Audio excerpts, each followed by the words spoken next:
that location and identified. A silver and white Apple cell phone belonging to victim Fabio Sementilli, an iPhone 7, phone number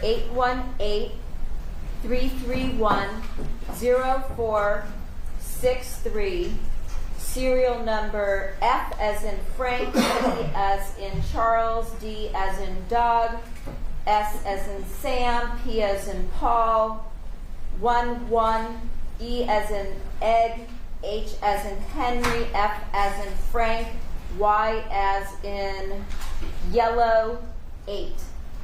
The cell phone was recovered from the residence's kitchen counter by LAPD detectives and designated as evidence item 67 by the LAPD.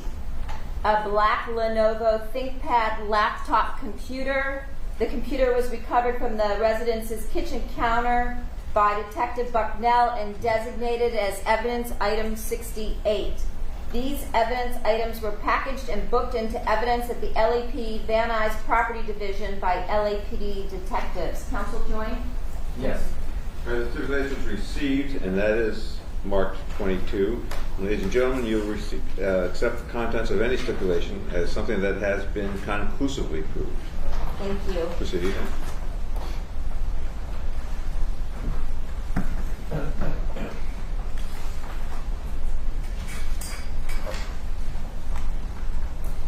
Now, did you at some point that evening on January 23rd of 2017 interview the defendant?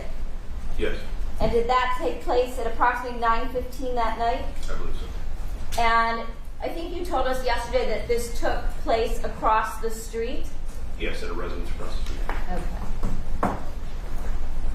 Your Honor, at this time we're going to ask to mark the audio for recording number 701548 as Exhibit 23A and the accompanying transcript as 23B.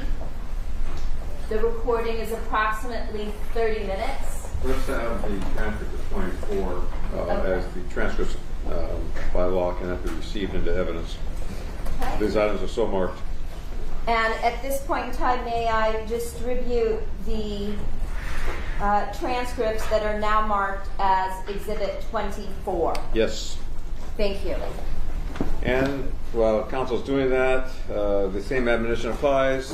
The transcript is not evidence. This assists you in understanding the audio, which is the evidence.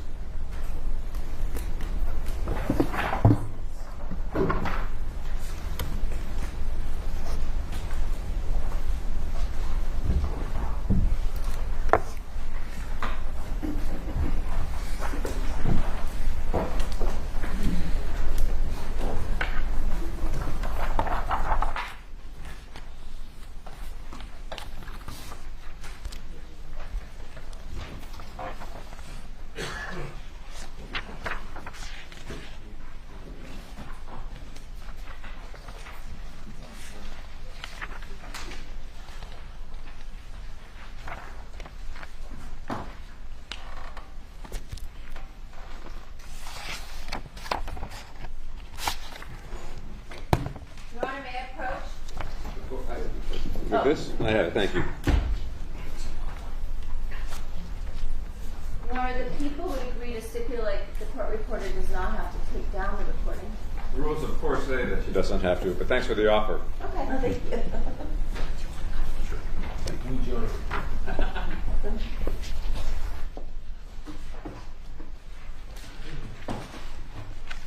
And as I said, Your Honor, this recording is approximately 30 minutes in length. Thank you. Bless you. Bless you. Thank you.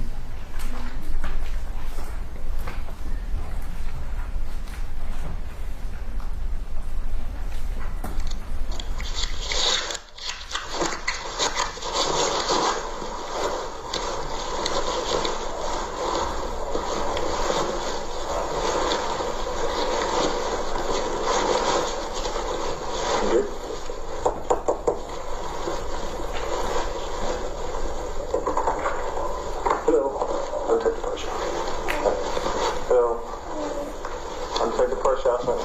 Hey, Verna.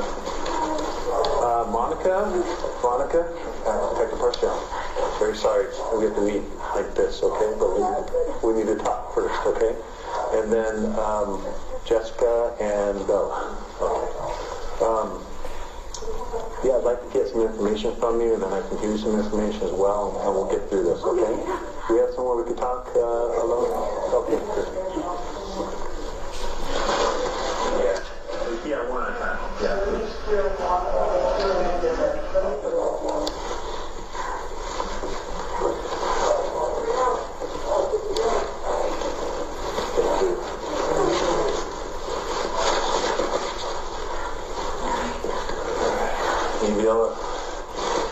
You be able to speak with us and get through this? Yeah?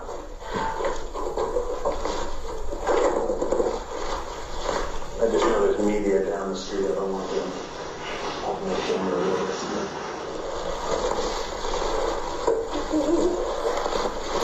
Monica, do you have ID on you at all right now?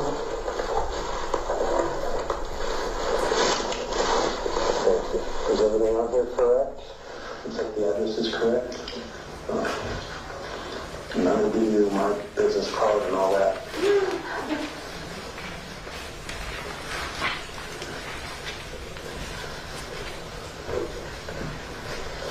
Martha, what's your cell phone number? 818. 424. 4213. 4213. How long have you lived on Queen Victoria? 34 years. Okay. And you have a daughter, Jessica? Yes. What is her cell phone number? 818-746-5223. Okay, and then Bella? Her cell phone? 818. 213. 9243. 9243. And your husband's cell phone? 818. 331-0463. 818-310? 331-331-04.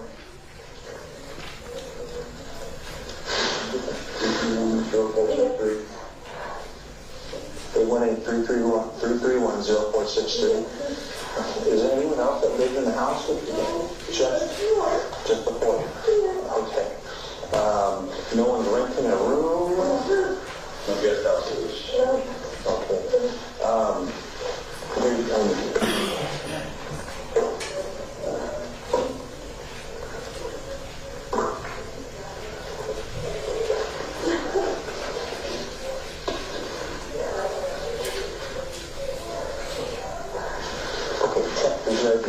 Thank you.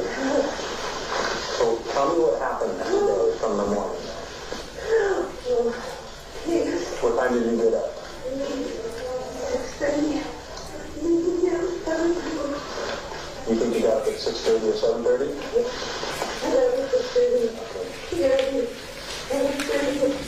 What? You work from home? No.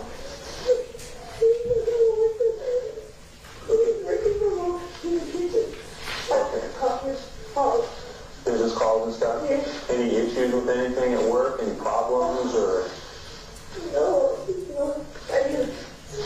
What business does it work for? Wella. Wella. W-E-L-L-A? What is his position at Wella? SVP Education. SVP Education? Yeah. How long has he been working there? We moved here a year ago for that job, and then he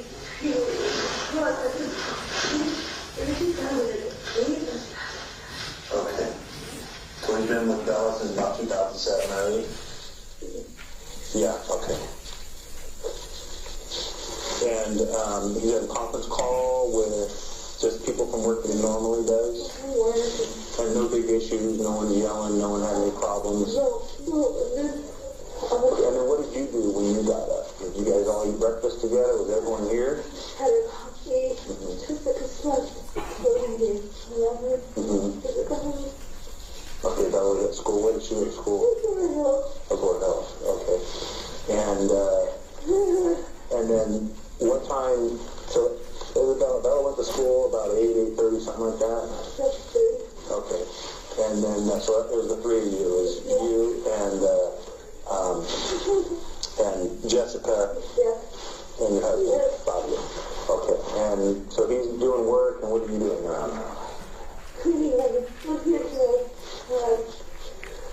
Okay. You have a cleaning lady? Okay. What is her name? How long have you had her? Okay. Do you know her last name?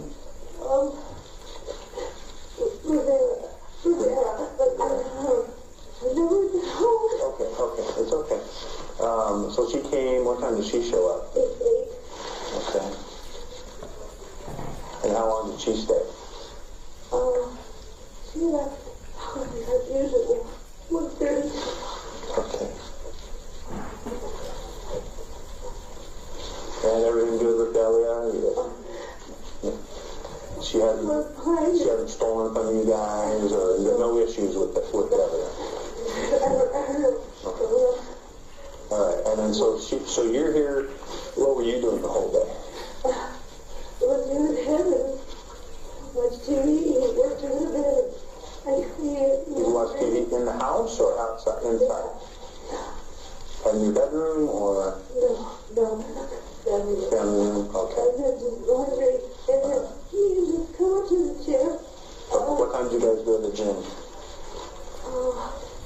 12. So we came home 1:15, something like that. Okay, you came home, and where was Fabio? He was at the kitchen working. Still working. Anyone else? Was anyone over? No, just down there.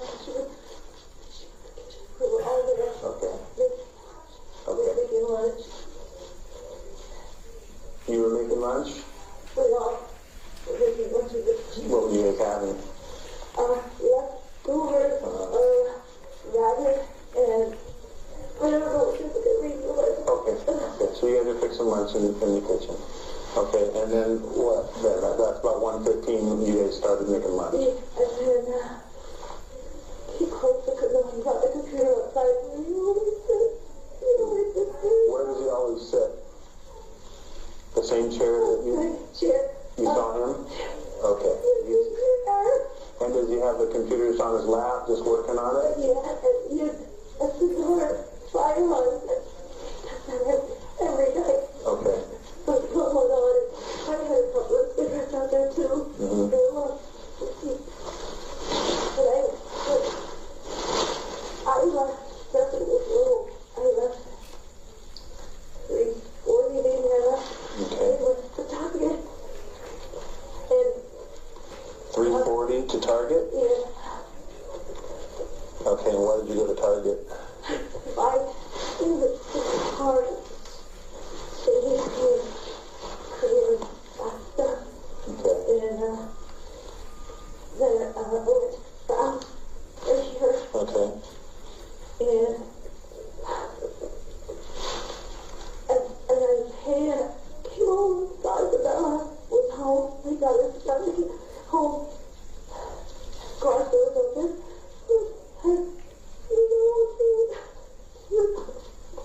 Okay. So, what car did you take to Target and Ralph's? the truck, I drive the truck. The Ford truck? So, you first hit Target and then you hit Ralph's? Yeah. Okay, did you have any problems with anyone there?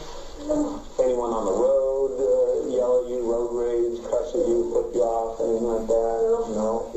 Okay, and no problems with anyone in either store? You didn't notice anyone following you or anything like that? That you can remember? Okay. And then so you left at 3:40 Target and Ralph. What time did you get back around? It was 5 o'clock. Okay.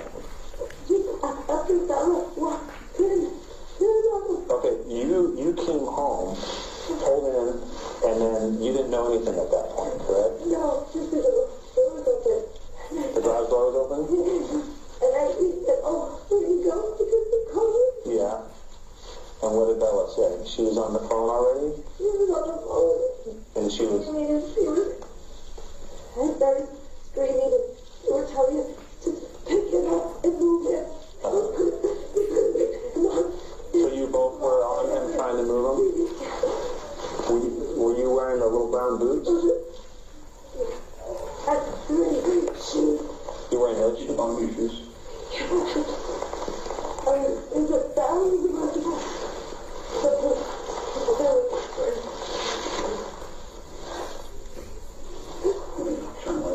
No, I just want to show the boots. Make sure we're talking. These the boots that Bella was wearing? Okay. So you guys got blood on yourselves when you were trying to... Did anyone rinse off in the pool? Get the blood off that's rinsed off in the pool? No. In the sink? In the kitchen sink? No, because we still out there with the paramedics came. They did a lot of stuff. Trying to make the medicine town. I don't know. So you came inside into the dining room? They wouldn't let us go there. Okay. What communications when you were on the phone when you usually thought that they said you moved him and tried to... They said, put him back. Okay.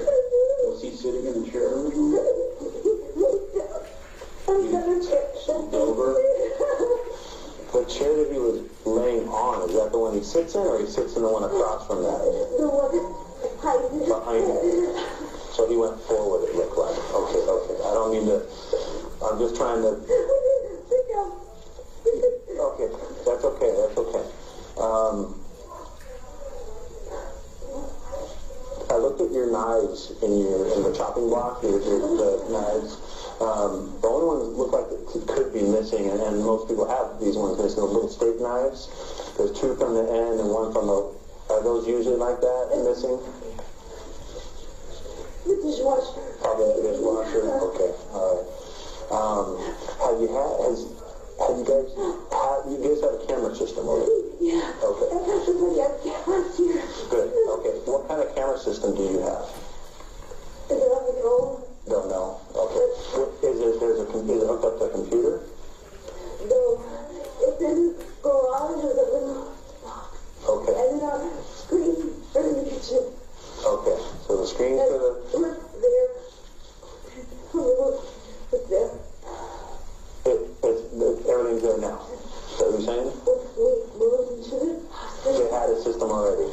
We just put new cameras. They were old. Okay. So my If I'm looking in your garage, where is the actual box at? big white cover on the top of my big white cover. Okay. Is it visible if you're just looking at it, or do you see it? Or is it... Yes, I did. Box. Have you looked at video before? Have you guys had any incidents or anything? Okay. But for all you know... I know it's happening without quite a bit lately. Rain and we had to work here. But I don't know. We just have to plug it back in and that was it. I never really looked at it. We think it was plugged in, though? We think it was plugged in tonight? Oh, that's it. No, there was no power today. So you don't think the cameras were on today? Yeah, they were. They were on. Yeah, but the only time I ever had to use them is to attach the power again because of the power failure we had. You have a monitor that's in your kitchen. Is that always on? Always. And you saw it on when you came home, or was it off? It's always on. It's always on. Everybody's there all the time. It's always on. You have access to it on your phone? No. No? If I needed it, I look at it there. Okay. Do you guys all have the same cell phone company? Yes, AT&T? Do you know where your husband's cell phone is? Don't know where it is? You think it could, does he usually carry it with him? He has it with him all time? probably. Okay. Or in the kitchen. That's usually. Okay. Don't worry. Tell me about the car. I just bought that car a month ago. 1 month ago? Yeah. How much did the car cost? $70 something. paid 45. I think the rest is on that. Okay. So, I'm sorry, the car was 70? Or I think 75. 70, so somewhere around there. Paid 45, financed the rest. Through what company? Do you know? I don't know. I think it's the dealer. Okay. Someone mentioned that there might be a program on his phone to track his car.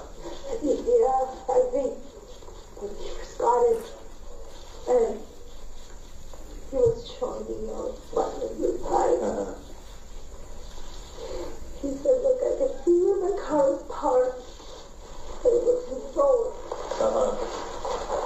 That's all I know, but I don't know if it's the car. Was it an application on his phone, or was it did you go to a website? Don't know. He's really on his phone. Did it also show you anything else about the car, like in the details, or just simply where it was located? Yeah, I think I remember seeing a dot, flashing or something, but I didn't. Okay. It's a Porsche, right? Yeah. Okay. Was the application through Porsche, or was it through some other third party? You don't know? I don't know. Okay. Did someone have a passcode on it? Pretty sure it did. Do you know what the passcode is? I think it must be all 6 8. The 8. I remember. I think that's what. On his phone? Yeah. Does he have the, is it like a thumbprint reader too? Is that hooked up? 17. He may have set it up with a fingerprint recognition. Does he have his ringer on usually, or does he usually have it on silent? Or? I normally hear it all the time because it goes off all the time. Okay. So you think it's 6? You think it's 6 8? So you just 8 8 8 8 8 8. Okay. All right. So I think it's obvious you don't have any idea what happened or any idea who was. Everybody was no one. Yeah. Even at work,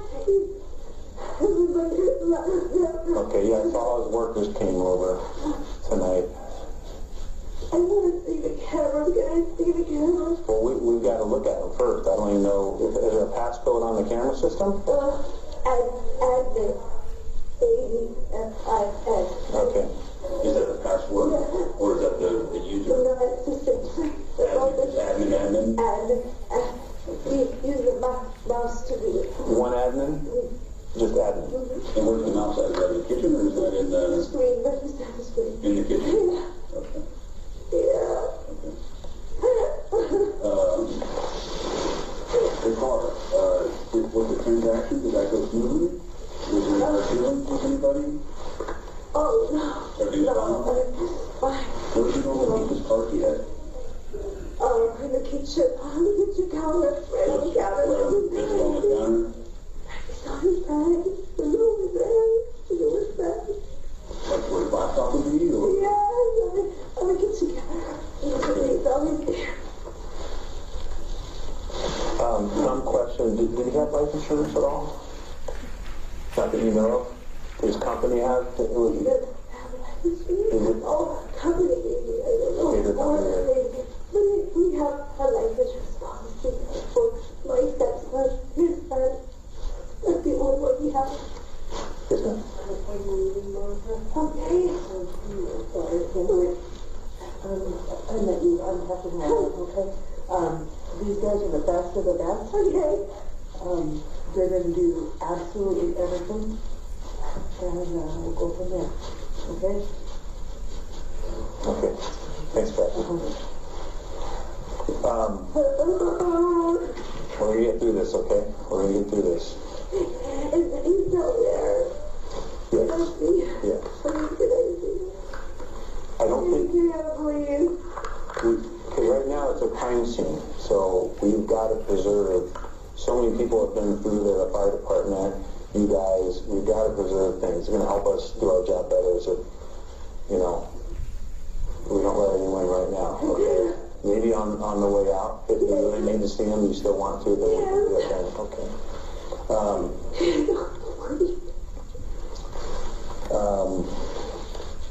Got the video of that.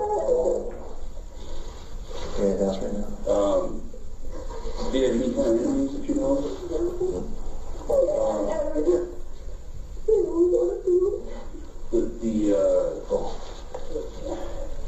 If you're looking at your house, on the direct back side of your house, I guess the north side of your house, there are several rooms that have sliding glass windows. Okay. Are those normally locked, the sliders? I think so, but we go in and out of the stores all the time. Okay. Is that where the stairs go down below? You guys go out your side doors there? Yeah. Okay. One of the doors was slid open, I noticed. The blinds are shut, but the door is slid open. Do you guys normally have that open, do you think? We're not open cold. Not open. Okay. And was any of the power out tonight at all? Even with this whole storm the last 3 days, Everything's been on? Yeah. Okay, all right. I didn't see the condition of the room. I mean, you did, but do you normally... Did you have anything valuable in your room? It looks like drawers were pulled out. Money, and jewelry. Where are they at? Some money in our safe. There's a money in the safe. Where's the safe located? In our walk-in closet. Master bedroom? Yes, it's behind a mirror. Walk-in closet behind mirror? It has this Canadian and American and Euro in a drawer. Maybe, I don't know, maybe 11 or 12,000. We always have change. Okay. So they had Canadian money and euros in one of the drawers or something? In a drawer. Okay. Any real expensive jewelry? Like maybe. Rings, diamond rings? Or? Yeah. Is it really? I don't know. Okay. And then, what do you have in your safe? My Canadian money. His gun. He has a gun. Shouldn't be. And, gold coins. Okay. And is it a small safe that someone could pick up and run out with? They're small. It's edible. Okay. Is it hidden? Behind the mirror. In your walk-in closet. In the door. So it's a small safe. Small wall safe.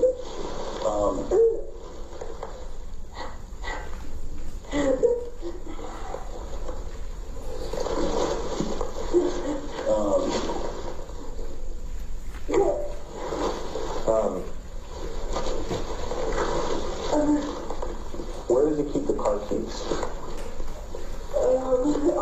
He comes over the house with the kitchen counter. Just anywhere in the kitchen counter. There's a kiosk. There's one that says kiosk.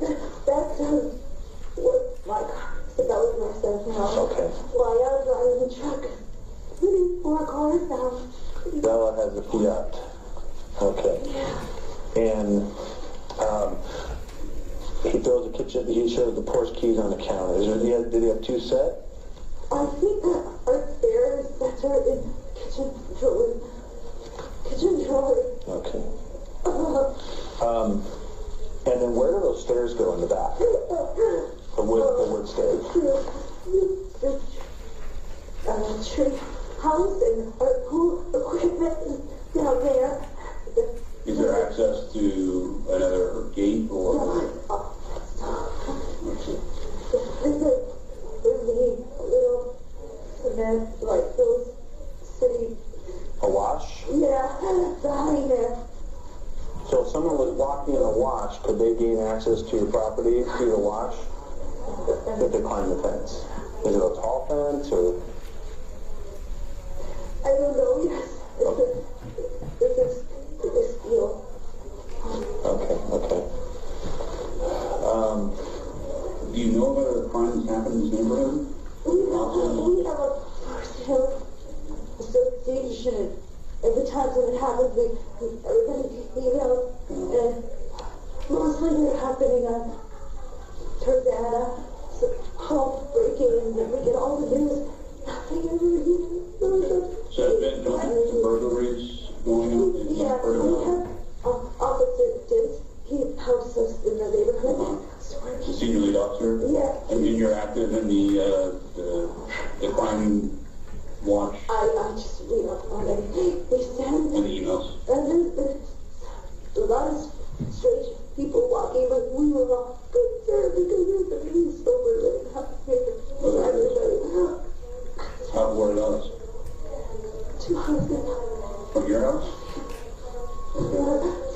Okay. And I noticed there's cameras that are up on a pole. Who owns those things? The association, and I'm pretty sure the first neighbors have the control of them. Okay. I think it's Leslie Hamilton. And everybody here on camera, everybody. Yeah. Leslie Hamilton? Hamilton. You have her number? In the voice was director at home. Okay. She would have it too. She would have it. Can you Yes. Yeah, where's it at?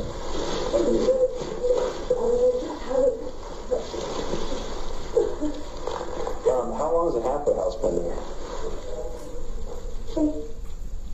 Do you know how many people stay there? They said it was only a few, but there were 50 people there at once. 15? Yeah, we had a meeting with the congressman and everything. I know people are out there smoking weed. But ever since then, we've never seen a problem. People walking up and down. Okay. They still look like they belong here. Okay. What am I gonna do? You have your daughters, and you guys are gonna be able to get through this okay, right?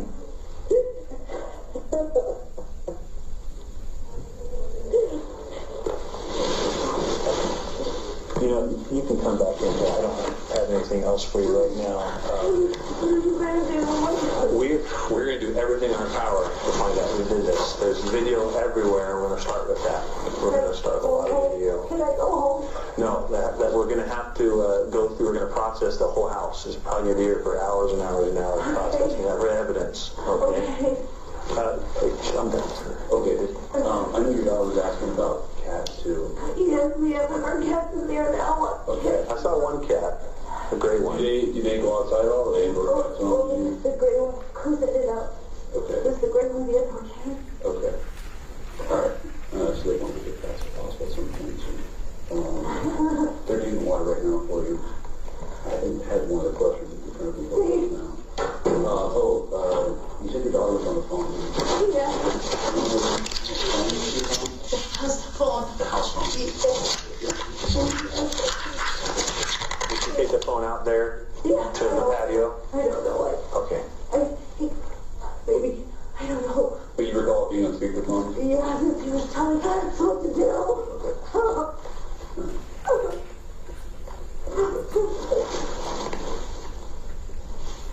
Okay.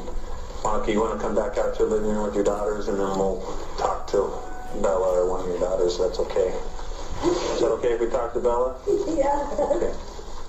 Should I be here too? Can someone else be here, a neighbor or something? Because I don't want to get crisis. Yeah. Okay, we can have one of the crisis response. Is that okay? Yeah. Okay. Transcripts?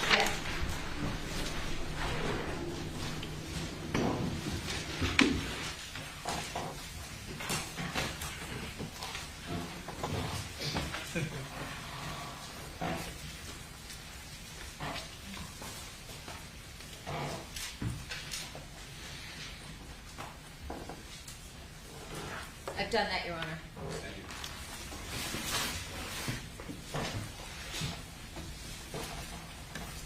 So, Detective, do you have a recollection of that interview that we just heard? Yes. And did you recognize the voices on that recording? Yes. And whose voices were on that recording? Primarily it was Detective Parshall and Monica Sementilli, and I was also in the interview myself. Okay. During the course of the interview, we could hear the defendant crying. Did you notice anything unusual during the interview with respect to that? I did. And what was that? There was sobbing, there was visual cues of her being upset, but I did notice there were no tears.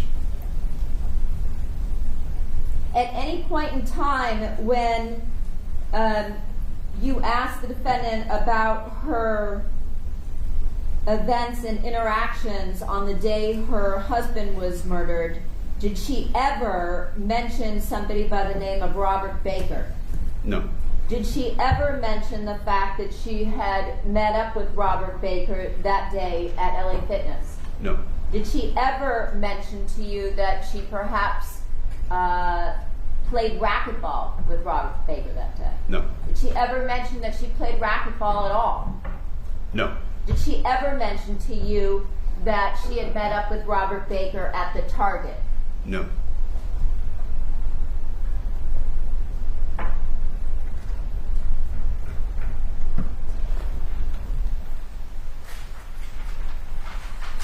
And when you asked her about the surveillance camera system, did she ever change her answer when she said that she didn't know anything about the surveillance camera system? No. Did she ever change her answer at any point in time that we didn't hear on the tape as we heard on... I'm going to object. The tape speaks for itself. I believe there is some answers about the system. Well, one, I will not accept a speaking objection. Two, it's overruled. Did she ever change her answer at any point off tape when she claimed she had no access on her phone to view the cameras? Did she ever change that answer? No. Did she ever off tape change her answer when she told you that Fabio did not have a life insurance policy? No. Did she ever change her answer that the only policy she knew of was the one she had for her son? No.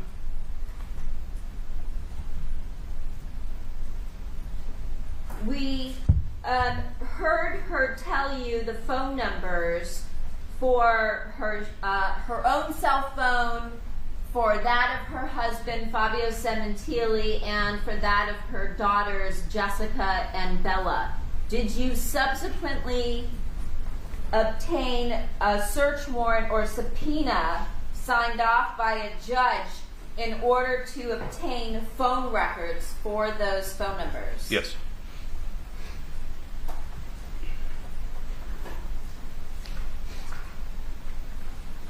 Your Honor, I have another stipulation. May it be marked as People's 25? Yes.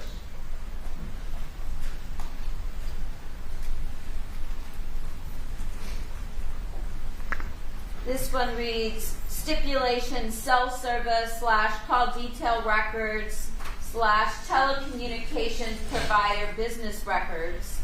Detective Ryan Verna. The records contained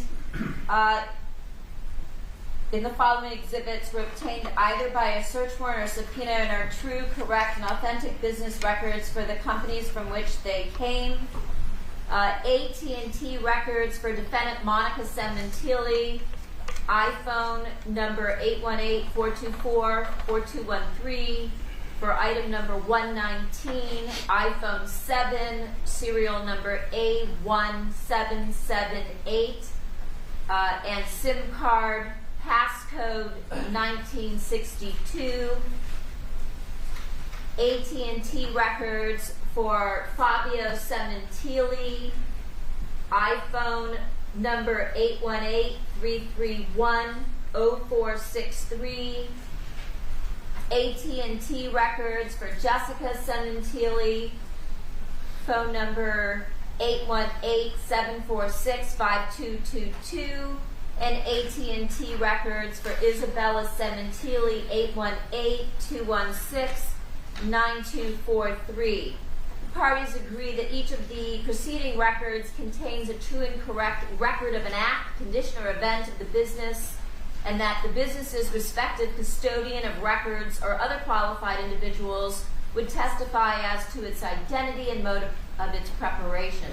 Further, that the records contained in each exhibit were made in the regular course of business at or near the time of the act, condition, or event, and that the sources of information and method and time of preparation were such as to indicate the records are trustworthy pursuant to Evidence Code Section 1271. Counsel, do you join in that? Yes. Received. Thank you. At some time subsequent to this, did you also obtain Sprint records for a person by the name of Robert Baker, phone number 213-272-1093, for item number 121, a Samsung Galaxy S8 along with its SD card? Yes. Counsel, will you also join that that is part of People's Exhibit 25, this stipulation? Yes. Very well. Received.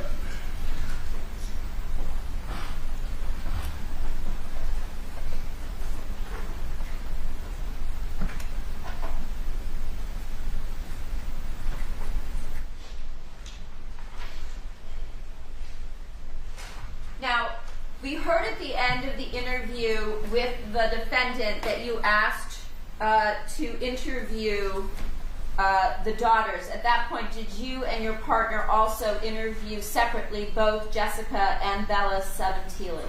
Yes.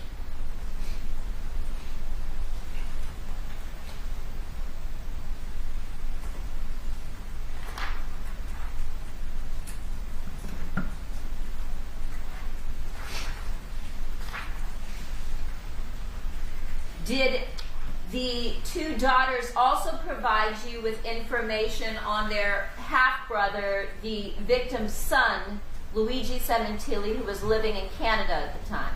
Yes.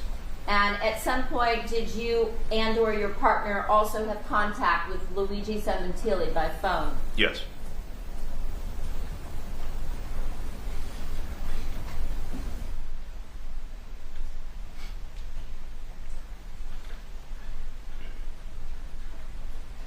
Now, did you also conduct your own crime scene investigation? Yes. And did you go through the residence with the criminalists on scene that we spoke about the other day, Corey Hawk and Matt Saucedo? Yes.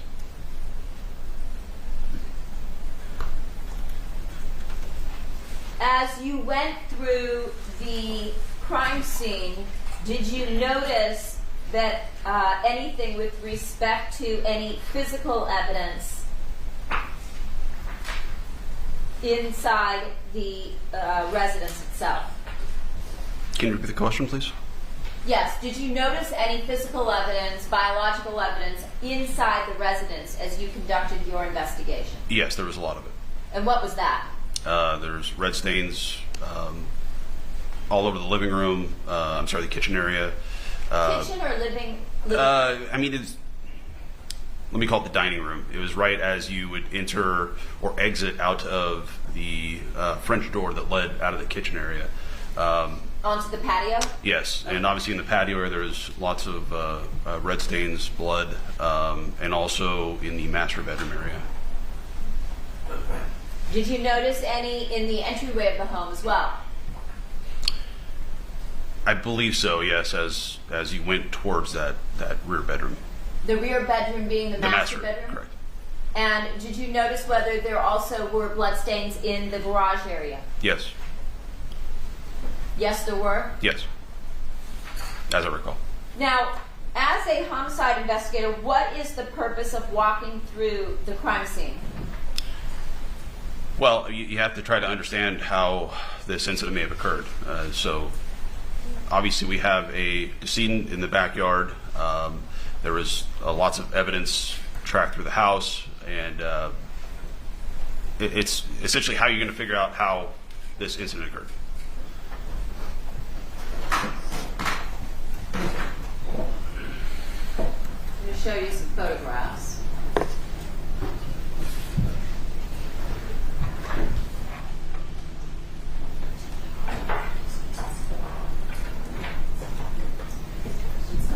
We may need your help, Esther.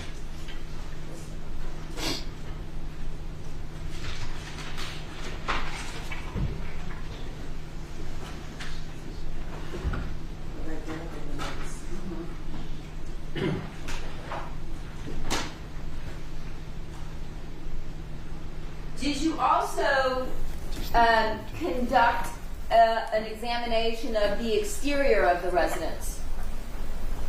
Yes. And did you notice that there were cameras on the exterior of the residence? Yes. And were some of those cameras located at the front of the home facing onto the Queen Victoria, the street where the home sat? Yes.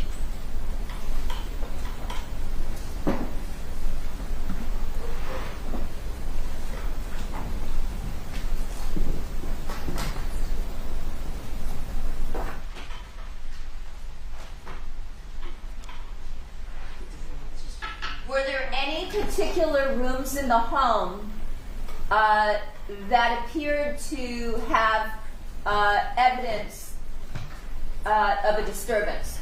Yes. And what room was that? The master bedroom. Okay. And can you describe that for me, please? As you walked into the room, there was a set of actually what appeared to be kitchen cabinets that were used as cabinets inside the bedroom.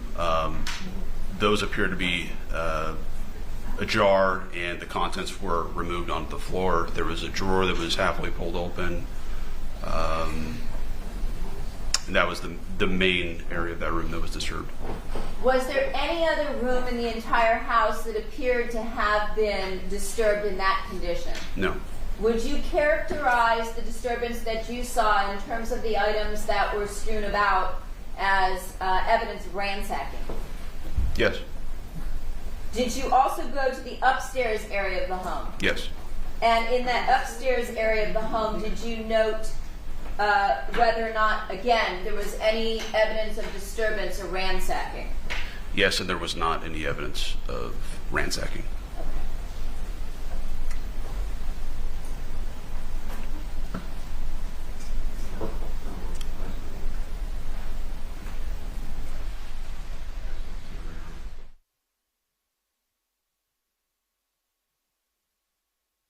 Master bedroom, subsequent to what the defendant told you about a safe, did you go into the walk-in closet?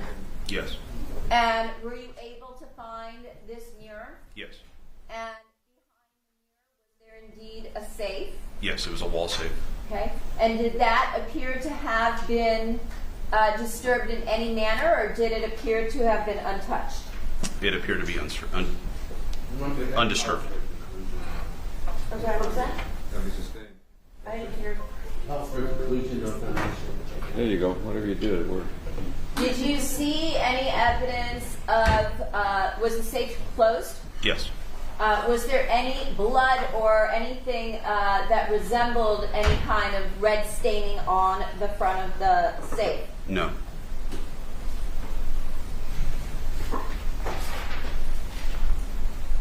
You mentioned in your interview that there were some plantation shutters in the master bedroom that were closed, but yet the sliding door behind was ajar. Yes. That sliding door, did that lead onto a patio that ran along the side of the home parallel to a wash? Yeah, it was a little bit wider than your typical walkway would be, and that was behind that patio to the north of it. And did that particular patio also run along the other two bedrooms on the first level? It did. And in noting that that sliding door was ajar, did you look at that as a potential either point of entry or exit? Yes.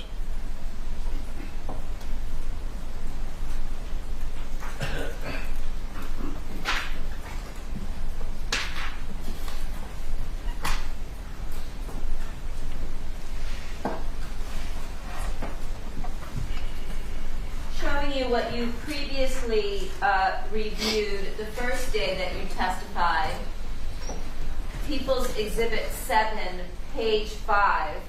One moment, counsel. It is. I'm sorry. That's okay. Do you recognize what you see here? Yes. What is that? This is a photo of the driveway of the house. You can see the peak of the house. I believe that's above the master bedroom in the upper left part of the screen. Okay. And the light source, is that the alternate light source that we looked at, I think, yesterday that was brought in? Yes, the bright globe area. Showing you People 7, page 6. Do you recognize what's depicted here? Yes. What is that? This is it'd be the residence area. This is the second floor, and just below the second floor on the eve of the house, it's appears to be a camera. Okay. And is that the area that is in a red square here in People 7, page 6? Correct, and this appears to be a picture that's from Queen Victoria pointing towards the residence. Okay. Showing you People 7, page 7, does this give you context for that particular camera? It does. Okay. And in front of the house along the street, Queen Victoria, do you recognize what you see here? Yes. And what do we see in this photograph in front of the home? This vehicle on the right-hand side is the Fiat that was driven by Bella. The red colored car? Yes. Okay. And the other one, does that appear to be perhaps a police vehicle? It is. Showing you People 7, page 13, starting with the photograph on the left. Do you recognize what you see there? Yes. And what is that? This is the single car garage. So the orientation would be the double car garage was just south of the single car garage. The single car garage is the one that's closed, the double, the portion that's open that we can see in the picture to the left? Correct. And what do we see here to the bottom right? Again, this is the interior of the single car garage with the double car garage off to the right-hand side of the image. Showing you People 7, number 50, as you walk into the home, if you were to go slightly to the right, what is this area here? Right here, the blue chair. I believe it's a half bath, powder room. And does that also show us the stairs that lead to the second floor when you come into the entryway? Yes. Looking at the photograph to the bottom right, can you describe what we see here? Yes, so it's the same blue chair. This is basically taken from the orientation as if you were standing near the staircase looking in the opposite direction.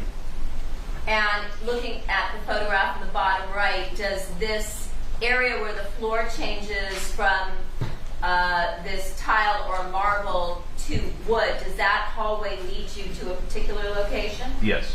And to where? So I believe if you went, made a quick left, it took you down to the two bedrooms that were connected via the Jack and Jill bathroom, and if you went straight down the hallway, it took you to the master bedroom. Okay. Showing you People 7, page 51. Do you recognize what you see here? Yes. And what is this? So this is looking down the hallway from where the master bedroom would be, looking back towards that powder room, half bath area. Okay. And to the bottom right, is that the cabinet area that you were talking about that was similar to a kitchen cabinet Yes. area? Yes. Sort of a dressing area in the master bedroom? Yes. Showing you People 7, number 57. What does this depict? This depicts the master bedroom area. This is the bed itself in both images. And you can see some clothing on the floor. Showing you people 7, number 61. Do you recognize what you see here? Let's start with the photograph to the top left. Yes. So in the upper left-hand corner, that's the main entry door that comes into the master bedroom. These are the cabinets I was speaking about earlier. You have the flooring here with some items on the ground, and then the master bed. Okay. And shifting over to the photograph of in the bottom right of Exhibit 7, page 61. What do we see here? Again, this is the cabinet we spoke about. Off to the right is the bed, and here are dresser cabinet area as well. So, is this the evidence of ransacking that you were describing? Yes. Within the master bedroom? Yes. Showing you people 7, number 62, page 62.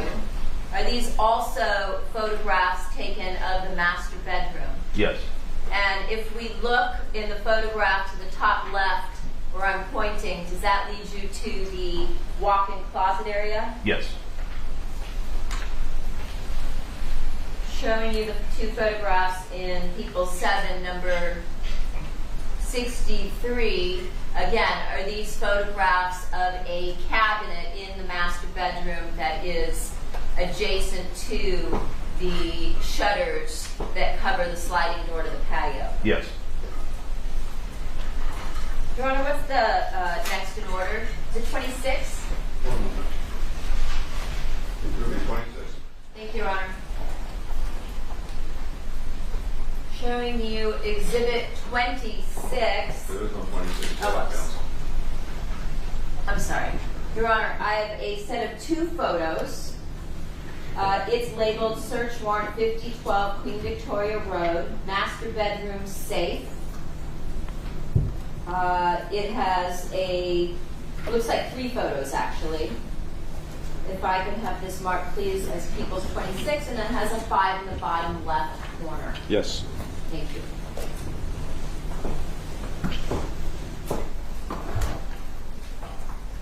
Let's start with the photograph to the bottom left. What do we see here? On the left-hand side of the image is the master bedroom closet door.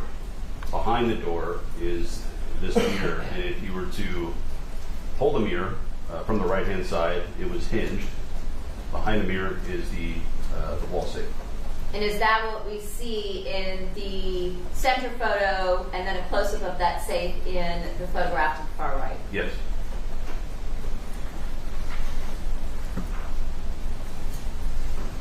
Showing you what you previously marked as Exhibit 7, page 64. Are these, the photograph to the left, does this appear again to be a photograph of the master bedroom? Yes. And looking at the doorway to the right of that top photograph on the left, where does that lead? So this leads into another bedroom, and then if you continue on, this goes into that Jack and Jill bathroom, I believe. Okay. And then on into another bedroom? Yes. And then Showing you the photograph on the bottom right, is this the room that you walk into if you were to go through the doorway in the master bedroom that we see at the top left? yes. And from that second bedroom, was that identified, the one that I'm pointing to now in the bottom right corner? It looks like it has a white bedspread with maybe a blue and black print and a television. Is that the bedroom that was identified as Fabio's? Yes. And going through the doorway that we can see in that photograph, does that lead you to the Jack and Jill bathroom and then into the third bedroom on the first level? Yes. And if you were to go out the doorway that we see in the photograph to the bottom right, does that lead you to that main hallway that leads to the bedrooms that you were talking about earlier? Yes. Showing you People 7, Exhibit 76. Page 76. Do you recognize what you see here? Yes. And what is this? So this is on that north side walkway, on the north side of the house. This is the master bedroom, and this is how the door was found ajar that night. And so you can see the plantation shutters. These have been open at the time, but they were closed. Sorry, what is that? This is Exhibit 7, page 76. So initially when you were at the scene, the shutters were closed, but in order to have this photograph taken to display the open sliding door, you've opened the shutters? Correct. And just beyond, if you were to step out through those, through the sliding doors, would that lead you onto the patio and a sitting area just off the master bedroom? Yes. Showing you People 7, page 78. Is this a photograph from inside the bedroom looking out onto the patio, basically the opposite vantage point? Correct. Showing you People 7, page 72. Do you recognize what you see here? Yes, this is what I'm calling that north walkway on the north side of the house. It's obviously wider than your typical walkway. There's room for seats, but I mean, essentially it was a long walkway that connected the east and west sides of the property to each other. Okay. And looking at the wood fence to the left of this photograph, does that lead you to a stairway? Yes. And is that the stairway that you discussed leading down to the wash where the defendant told you there was the pool equipment? Yes. Okay. And looking to the right, is this the master bedroom that we see just off the sliding doors? That's correct.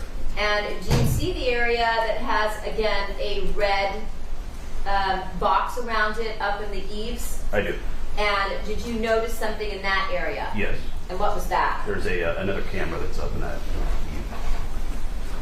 Showing you Exhibit 7, page 74. Is that a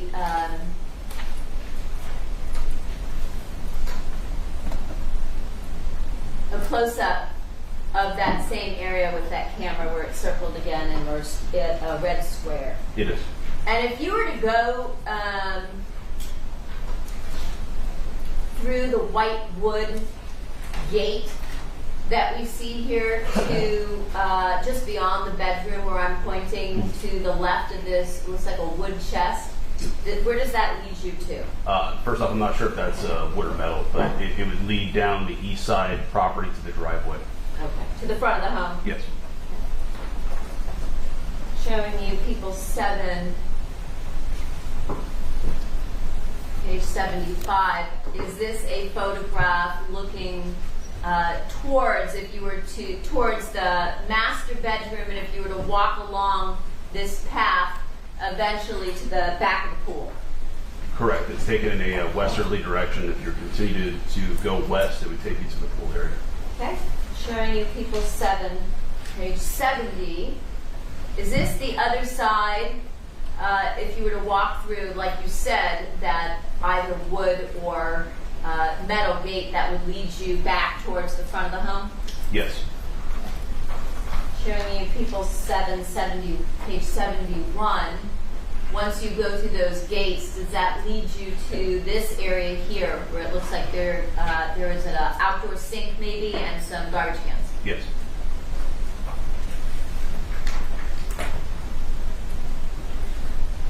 Showing you the two photographs in People 7, page 73.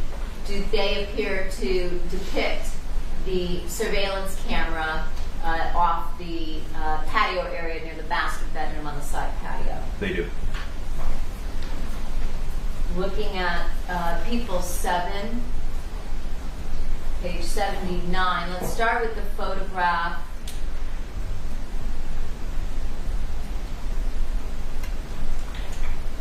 to the left.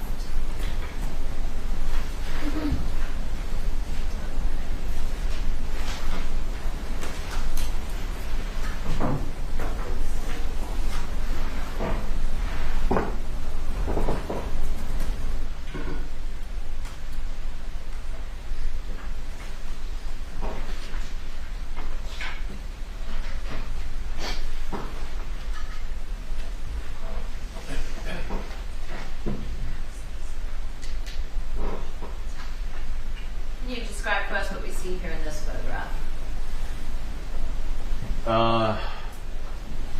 It appears to be part of the walkway. I'm not totally sure where this is actually at in the house, though. Okay, and on the right side, does that appear to be the part of the wood fence? Yes. It's just it's so grainy right here. It's hard to tell what that part is. So Pointing to the left area Yes. of the photograph where it's dark? right. Let's see if this orients you. Look at the photograph to the bottom right. Yes, that's the staircase we were discussing. Okay. So again, looking to the left of that staircase going down, again, this would be the walkway that goes along the first level bedrooms towards the pool. Correct.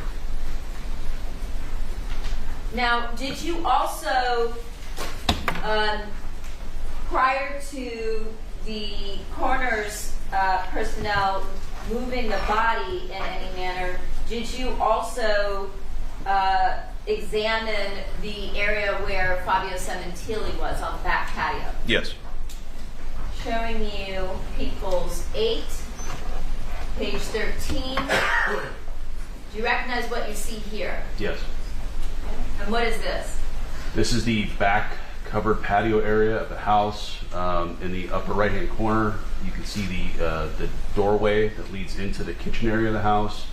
Obviously, there's the decedent in the center of the image, along with lots of blood and a knocked over fire pit. And did it appear that this area here had been disturbed based on the fact that you have something that's knocked over and the location of the decedent? Correct. Objection, that's legal. Showing you People's 8, page 14. Is that a close-up of Fabio Sementilli? Yes. Now, when you were inspecting this area of the crime scene, was there something that stood out to you given the disturbance of ransacking or the evidence of ransacking that you saw in the master bedroom? Yes. And what was that? Fabio appeared to have a very nice watch on his left wrist. The Rolex? Yes. And why did that stand out to you? Well, if you're in a house looking for expensive property to take, an expensive watch would be an important thing to take, I would imagine. Approximately how many residential burglaries or robberies have you investigated in your career prior to retirement?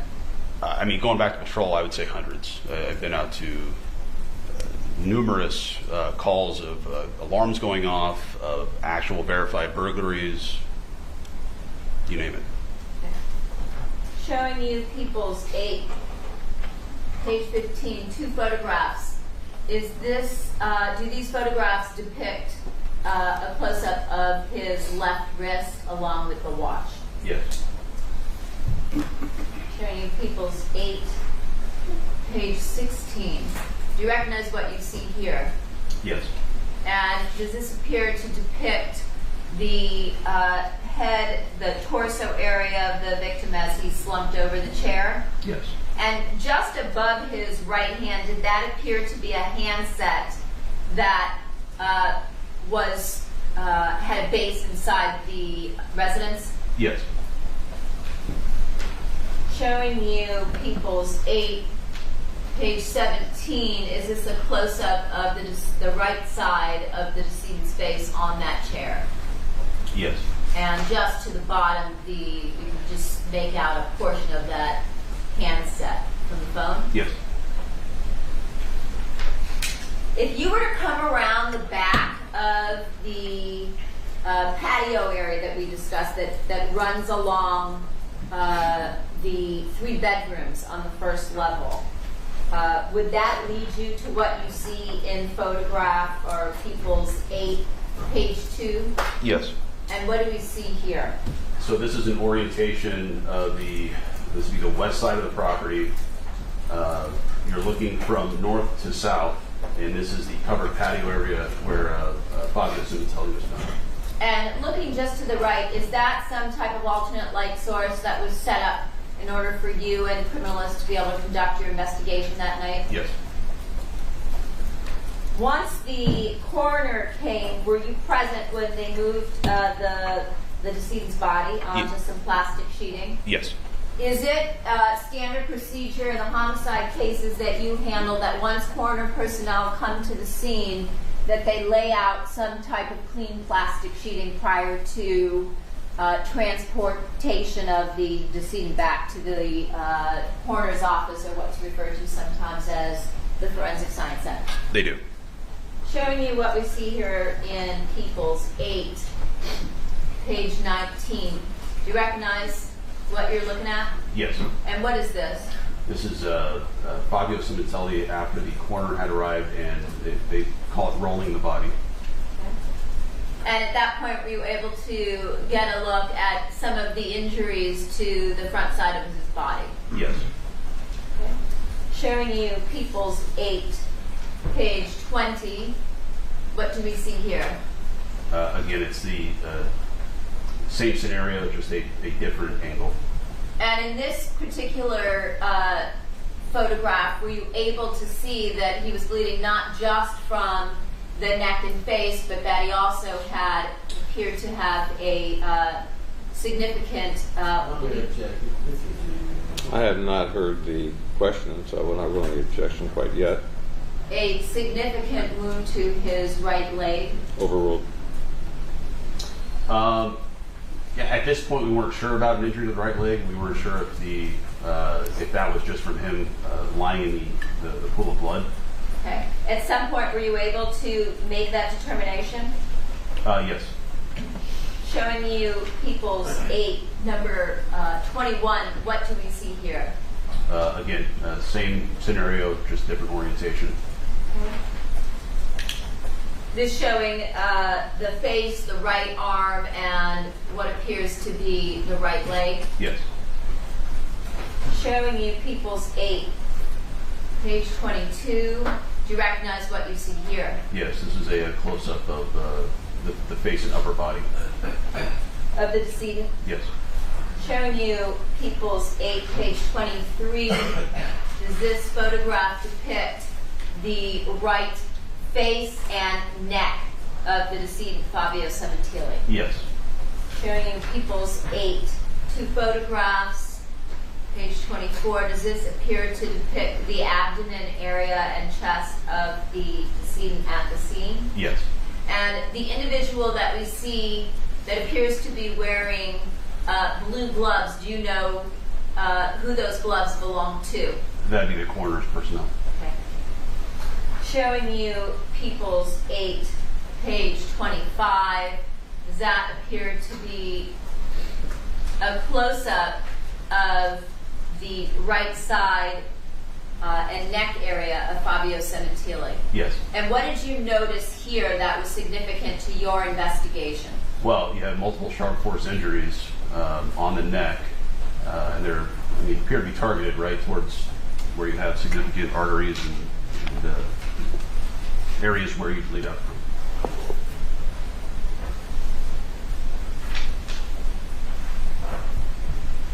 Showing you photograph Peoples 7, page 30, when you previously described the red stains that led from the patio in through that door, is this the area that you were referring to? Yes.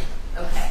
And in this photograph, prior to there being placards placed by the criminalist, is this the area where you observed multiple red stains leading from that patio area back into the house? Yes. Showing you the same area, but with placards in Peoples 7, page 31. Does that depict the same area, but now with some placards placed? Yes. And looking at Peoples 7, page 34, looking at this view, what is the angle? So this is from the kitchen looking north into the dining area and then further on into the family room. And the TV, did that appear to be on when you arrived on scene? Yes, and that's in the upper part of the image. It looks green on here. Okay. And in terms of the areas that have red squares, did you observe blood stains on the floor in those areas? Yeah, although it's hard to make out right now because of the focus, but yes, there were blood stains, red stains all over the kitchen floor in this area. Okay. And that would be coming in from the door leading out to the patio? Yes, which is seen in the image. And if I show you People 7, page 35, does this show you that same area with the stains that we just talked about? Correct. This is now looking from north to south, and yes, you can see red stains all in that area. Okay. Showing you People 742. Does this appear to be the area, again, that French kitchen door leading out to the patio? Yes. And what does this depict? So this would have been the photographer who's taking this photo also set up a tripod, and I believe this is a shoe print that's in a red stain, and it's just enabling that person to take an image directly over the top of it. Okay. Similar to what was described by Corey Hawk, a one-to-one photograph. I wasn't present during that testimony, but I wouldn't be surprised if that's what she said. Is that what that would be for? Yes, Okay. to make it as accurate as possible. Your Honor, I have a photograph that appears to contain an iPhone along with some packaging. It's titled Search Warrant 5012 Queen Victoria Road, item number 67, victim Fabio's iPhone 7 Plus. May it be marked as People's 27? Yes. Showing you People's 27. Are you familiar with what you see here? Yes. And is this an item that was collected that we, I believe, covered in a search stipulation that was actually on the counter in the prior photograph, People 7, page 42, the counter area behind the door leading out to the patio where the sink area would be? Yes, it's difficult to make out. And do you recognize the packaging that you see here? I do. And can you tell us, in terms of the packaging to the right of the phone, does this packaging appear to contain identifying information with respect to this particular item number? Yes. And what is that? The first off is the DR is right here, 172105194. That's the main identifier, and then I'm not seeing it on here, but there's a property item number as well. Okay. This Right- is right the here. top of So the it's envelope, 67. correct? Yes. I'm sorry. Does it also appear to contain the decedent's name? It does. The date when the property was recovered? Yes. Were you there from the evening hours of the 23rd into the early morning hours of the 24th? Yes.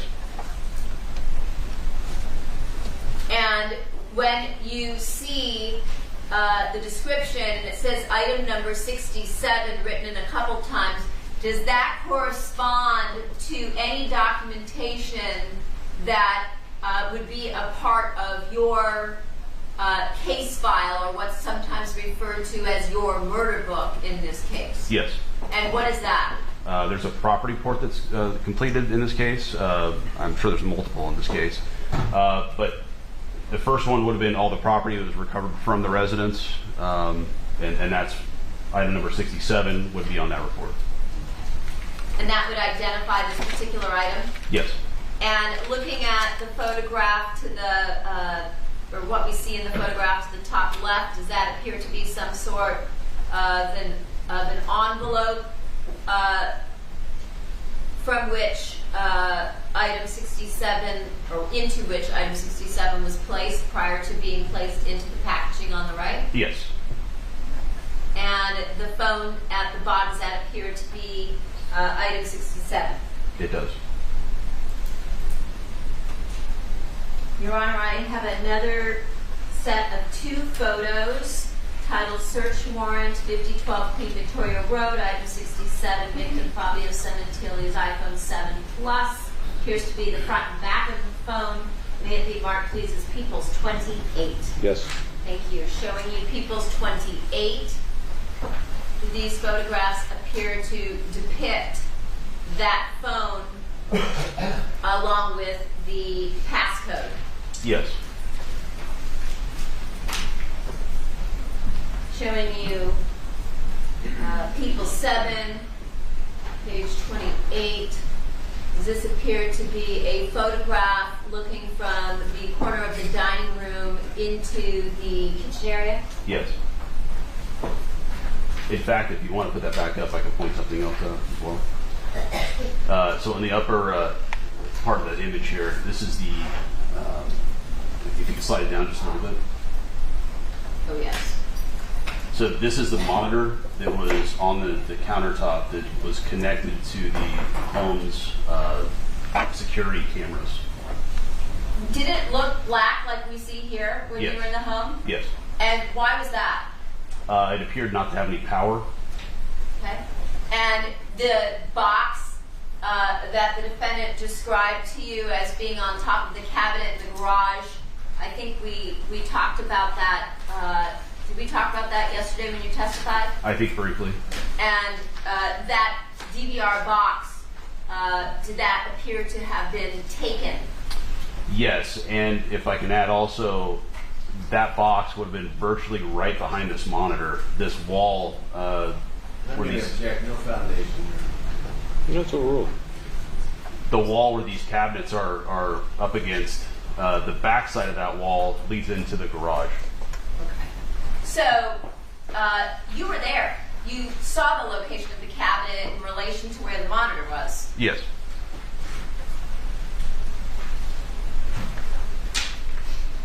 And did you look at the top of the cabinet and inspect that area? Perfect. Yes.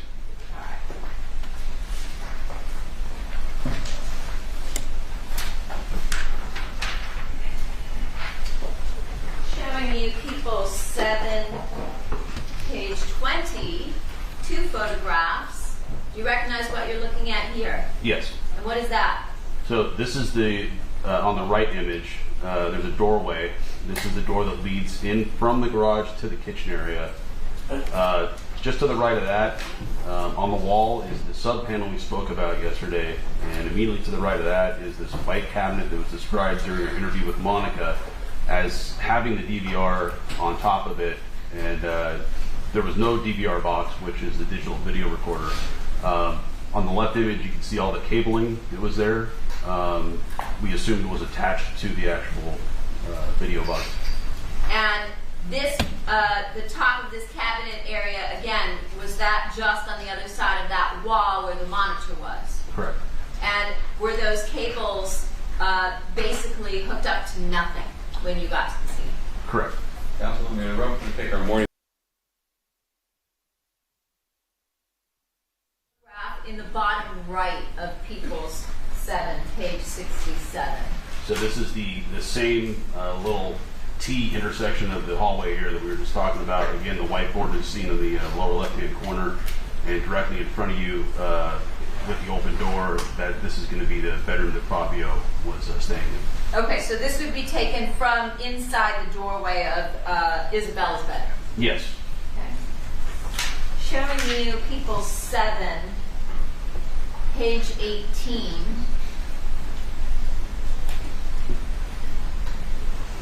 Looking to the left of the residence, is this, does this show you that patio from the opposite vantage point that we looked at earlier, which were the photographs taken from the master bedroom looking towards where what would lead you to the pool? Yes.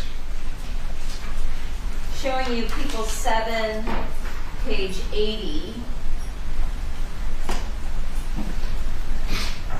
Looking at the location where there is a red indicator with the address of 5012 Queen Victoria Road, is that the, is this an aerial that depicts the residence? Yes. And the location where you interviewed the defendant along with her daughters on the night of January 23rd, where would that be? I believe it was right here, 5009 Queen Victoria. Okay.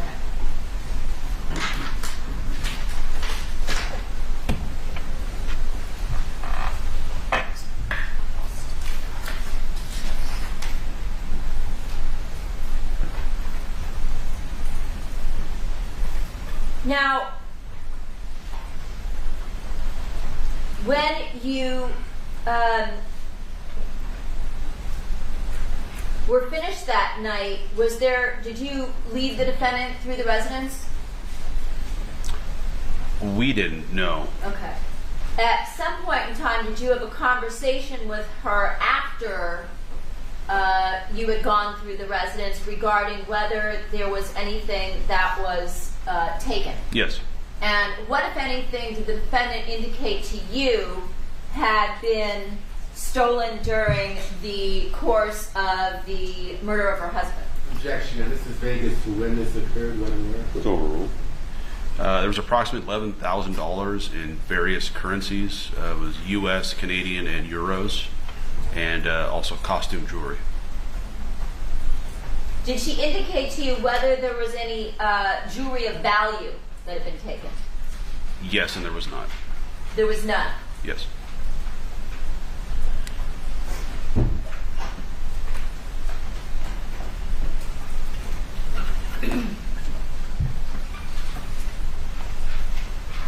Did the defendant ever provide any specifics for any particular items of costume jewelry that she claimed had been taken? I don't recall there being anything identifiable.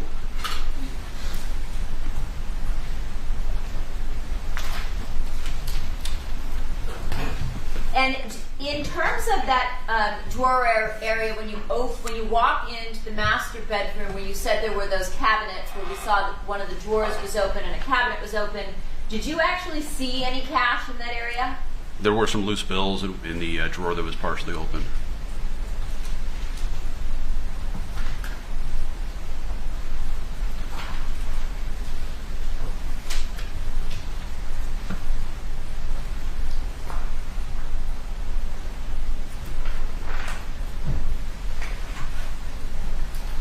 So, you said that you had handled, I think you said hundreds of burglary investigations in the course of your career? Yes. If I were to give you a hypothetical based on your experience, if you had a burglar who entered the home to commit a burglary during daytime hours, would it be common or uncommon for the burglar to go out onto the patio to attack a resident? Objection, Your Honor. Calls for speculation. It's an improper hypothetical. Sustained. In your opinion, in this particular case, given what you observed, did this appear to be a burglary or a robbery that had gone awry? Objection, Your Honor. Again, no foundation. Sustained. Was there anything unusual about the fact that there was, this occurred during the daytime hours, that the homeowner was on the back patio, that he was still wearing a Rolex watch, and that blood was observed in the master bedroom, and that was the only bedroom or room in the home that was ransacked? Same objection, Your Honor. It's Sustained. argumentative. It's not argumentative. Sustained on the first ground. Same other objection. Did you find anything unusual about this particular scene? Same objection. Sustained. Counsel, this is something for argument.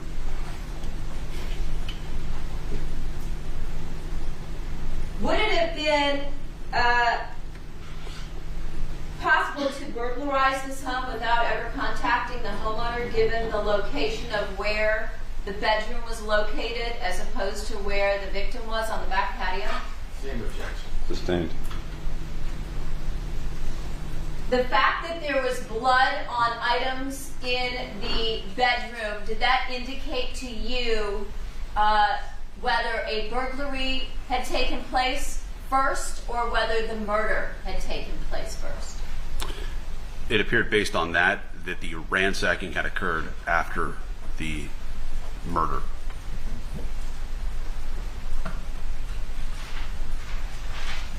In terms of the burglaries that you had investigated in the past in comparison to this one, was it unusual that there was only one room in the home that had been ransacked? Same objection. Sustained.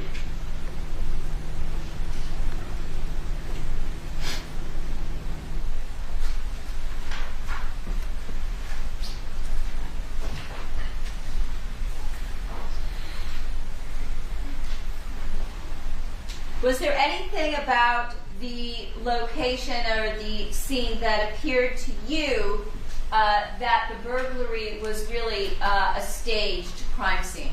Same objection. Sustained.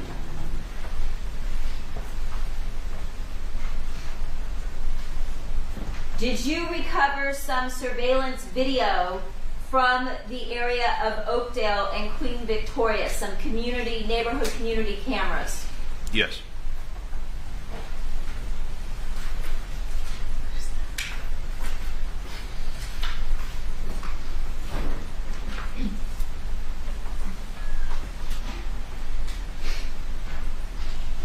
And did you view the neighborhood surveillance video yourself?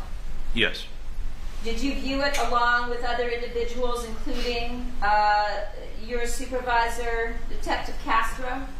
Yes. Your Honor, what's the people's next in order? 29. Thank you. Your Honor, I have a stipulation, if it could be marked, please, as People's 29.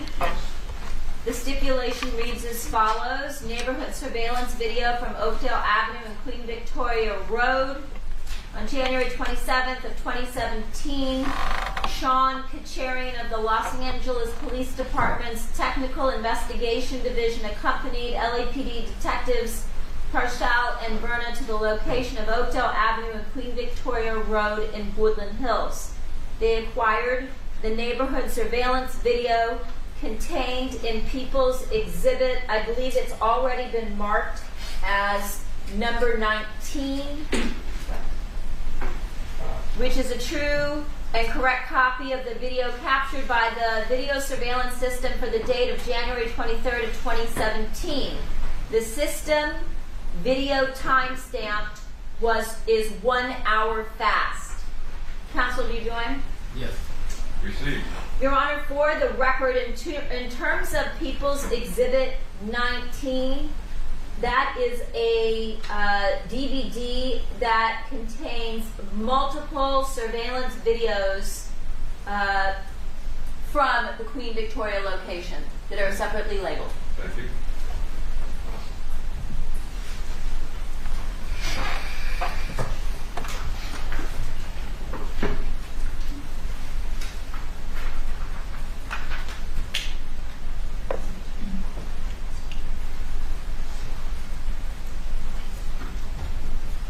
Showing you People's 19, number 7. Do you recognize what you see here? I do. And what is this? This is a still image from the video recovered at Queen Victoria in Oakdale. Again, the timestamp is 1 hour fast. It's actually 4:18 p.m. Shows two individuals running at a decent pace, coming southbound on Oakdale and then running onto Queen Victoria. You can see that in the close-up here, the individuals have their hoodies on and they're cinched tight amongst their face. They also have the sleeves of their long-sleeve sweatshirts pulled over their hands. And this particular screenshot, is this what you also observed on the video itself? Yes.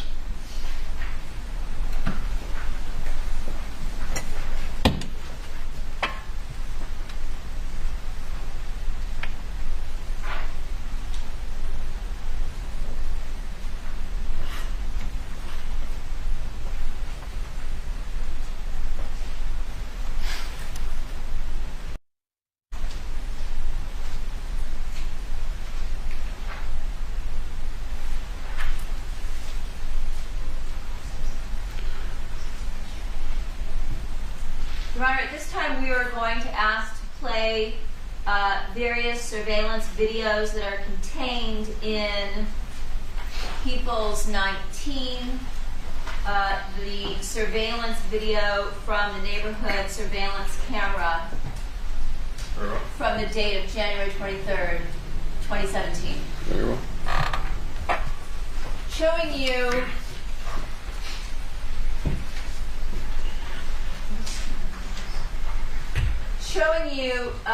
the video labeled here, which appears to show the time at 7:28 a.m. and this red vehicle, and now a blue vehicle leaving right after this in the circle. Do you recognize what you see here in this surveillance video at 7:28 a.m.? Yes, it appears to be the red Fiat driving down Queen Victoria, going northbound on Oakdale. And that's the red Fiat that you indicated earlier belonged to Isabella Sementilli? It's the vehicle that she was driving that day, yes. Was that consistent with your interview of not just her, but also the defendant in terms of the time that Isabella Sementilli left for school on that date? Yes. Okay.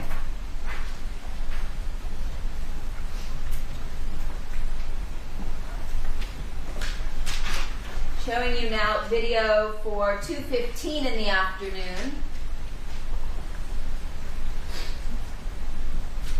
Okay. We just saw a vehicle leaving the location. Do you know what that video shows? I don't. Did you conduct at some point an interview with Delia Pacheco? Yes. And did she indicate in her interview that she was picked up and left the residence somewhere between 2 and 2:30 in the afternoon? She did. Would that be consistent with her leaving the location? Yes. Now I'm going to show you one relevant to what the defendant told you in her interview that took place at 3:26 in the afternoon.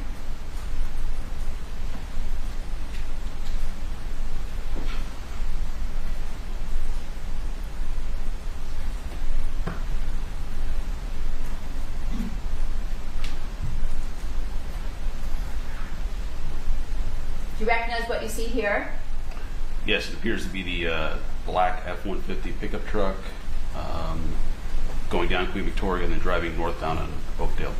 And again, would that be consistent with the defendant's description as we heard in her interview from the night of January 23rd of the time that she left to go to Target? Yes. Okay.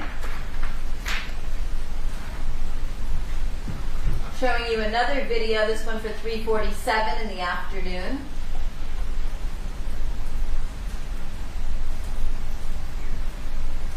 We just saw a red convertible Mustang. Do you recognize what you just saw there? Yes, that appears to be Jessica's vehicle leaving, going northbound on Oakdale from Queen Victoria. And was that consistent with your interview of her? Yes.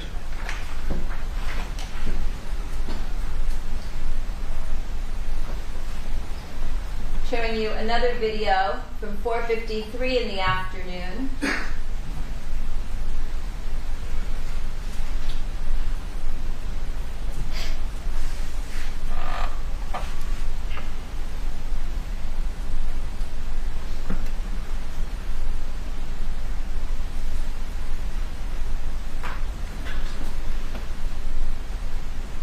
Do you recognize what you see here? Yes. And what is that? It appears to be the vehicle that belonged to Fabio Sementilli, leaving Queen Victoria, going northbound to Oakdale. Okay. And that would be after the time of the murder? Yes.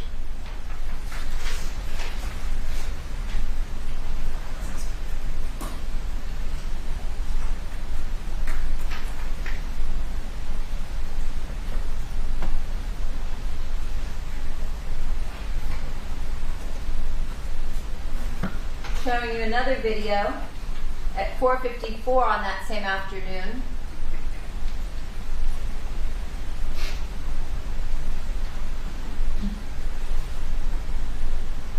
Do you recognize the vehicle that you just saw turning from Oakdale onto Queen Victoria? Yes. And whose vehicle was that? That was that red Fiat driven by Isabella. Okay. And was that consistent with your interview of her regarding what time she returned home? Yes. Okay. And one more. Surveillance video at 5:03.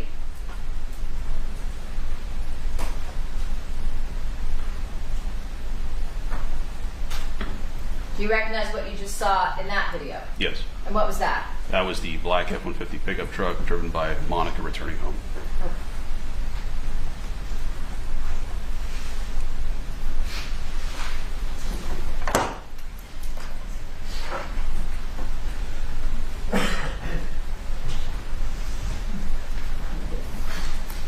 Now, I want to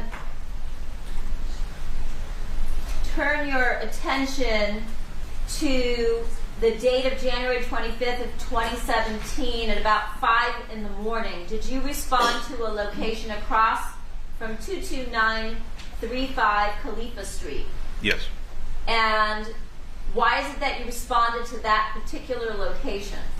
We received information that a vehicle had been abandoned at the location, and the vehicle was the black Porsche that belonged to Fabio Sementilli. And when you went to that location, did you in fact find Fabio Sementilli's Porsche? We did. And was that a 2008 Porsche 911? Yes. And where was the vehicle abandoned? It was a residential street, but larger properties on a residential street, not a very busy street.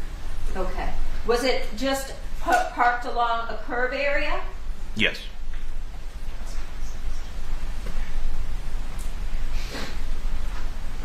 All right, a photograph of a street that is labeled Porsche Recovery Location on January 25th of 2017, 22933 Khalifa Street, Woodland Hills. May it be marked, please, as People's 30. Yes.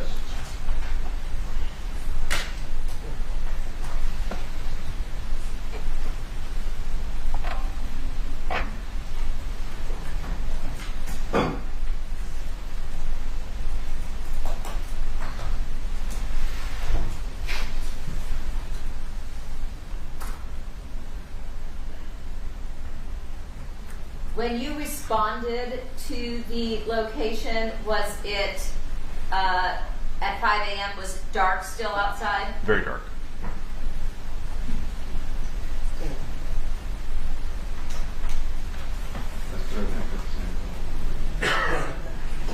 Plugging our butt situation. Yeah.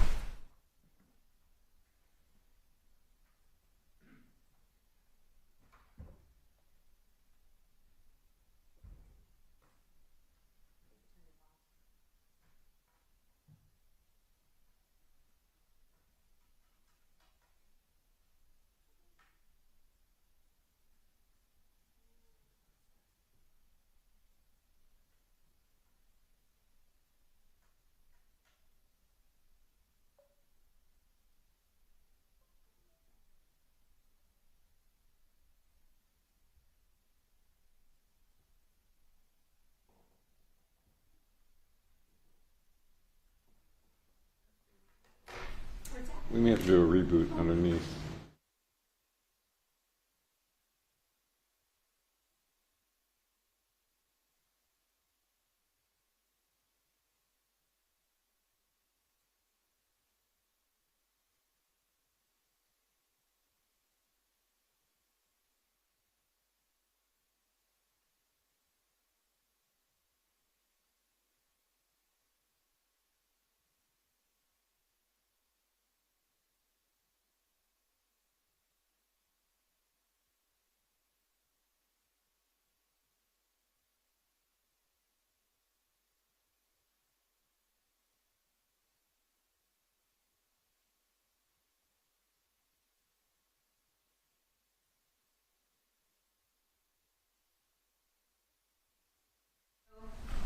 People's 30, which has a 4 in the bottom left corner. Do you recognize this street? It appears to be Khalifa Street. Okay. And if I was to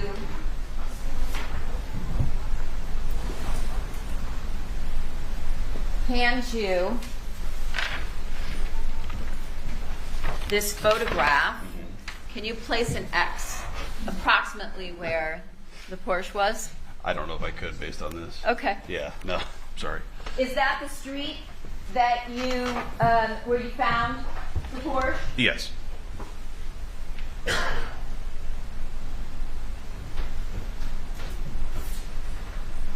Your Honor, I have another photograph labeled Victim's Porsche recovered on Khalifa Street. It has a 5 in the bottom left corner. May it be marked, please, as People's 31. Yes. Showing you People's 31. It's 2 photographs. Your Honor, could I check? Is it clear this is the officer who found the Porsche? I'm sorry?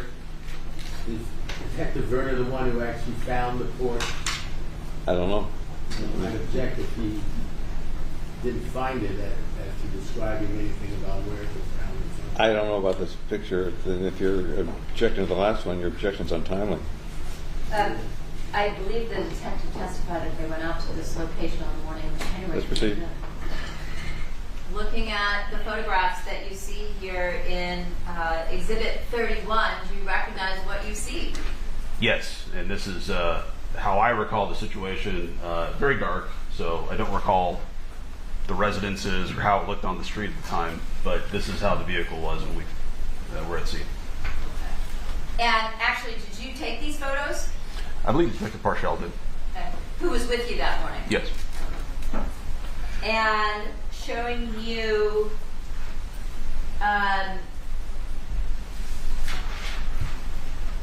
the license plate. Did it appear to still have paper plates? Yes. Your Honor, I have another set of 2 photographs labeled the same. May it be marked, please, as People's 32. It may. Thank you. It has a 6 in the bottom left corner. Showing you what we see here in People's 32. Do you recognize these 2 photographs? Yes. And what do you recognize here? Again, this is the 2008 Porsche. Both images. In fact, right behind it is our vehicle. This is on Khalifa Street. Did you notice anything about the condition of the vehicle or the windows at that time? Yes. And what was that? Both of the rear quarter windows. In the back, behind the main side windows, were down. Did you and your partner have this vehicle towed to a police impound or tow yard? Yes. For processing? Yes. Subsequent to finding the vehicle, did you also locate surveillance video relative to when the Porsche was abandoned at that location on Khalifa? Yes.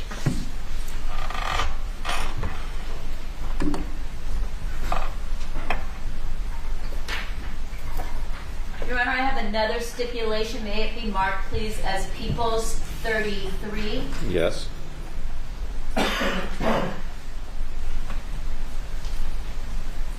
This one is titled Stipulation Khalifa Street Video.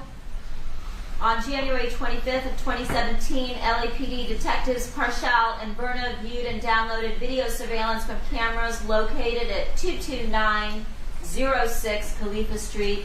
The recorded video depicted events that occurred at that location between 9 p.m. and 9:30 p.m.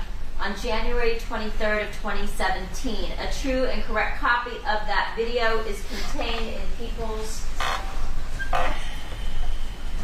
may it be marked as 34. That What is video. marked as 34? A video? Yes. The video so marked. Thank you. Counsel, you join? Yes. Received.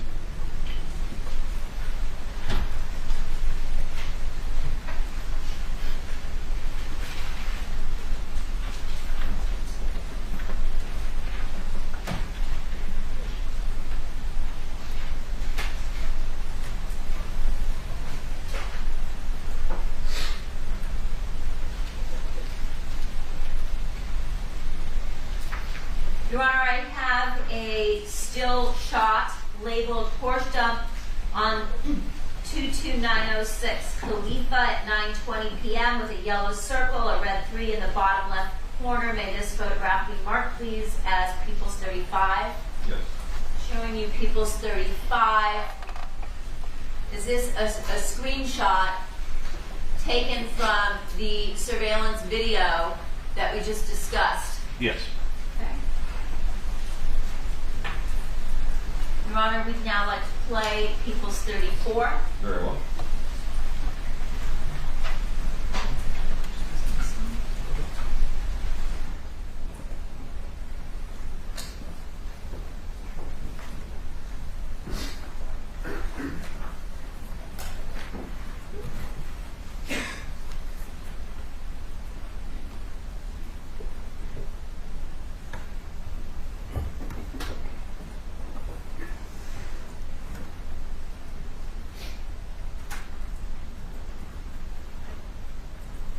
Now, within this yellow circle, is that the Porsche being left, abandoned at the location? Yes.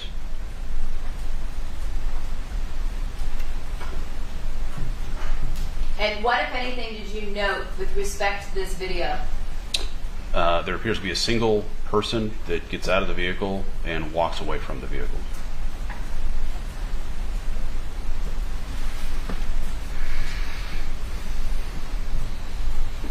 Is that what we see here? Yes.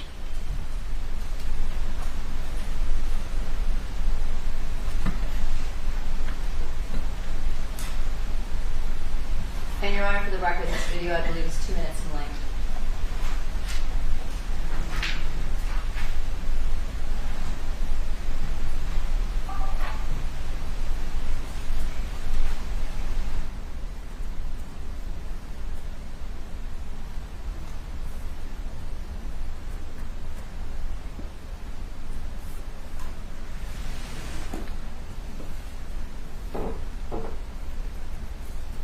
And does that yellow circle appear to follow the individual who got out of the driver's side and left the vehicle there? Yes. A couple days after the recovery of the Porsche, did you respond to Howard Summers' tow yard on January 27th Yes. at about 9:15 in the morning? Yes. And was the vehicle processed at that point in time? It was. And was that by a criminalist from the crime lab Yes. by the name of Jane Kwan? Yes.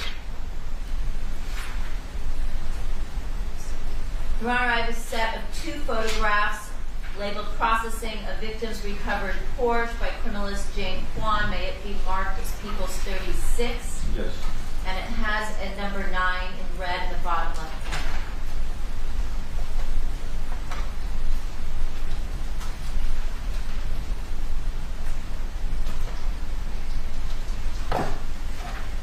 Showing you the 2 photos that you see here. Do you recognize what is depicted in these photos?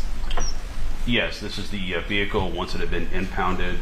I believe it's Howard Summers Tow in the Valley in Canoga Park. It's parked inside. And were you present for the processing? Yes. And did you notice anything in or around the vehicle in the driver's compartment area? Yes. And what was that? There were some red stains in the driver's compartment area. And did you watch as Ms. Kwan collected various samples from those areas in the driver's compartment? Yes.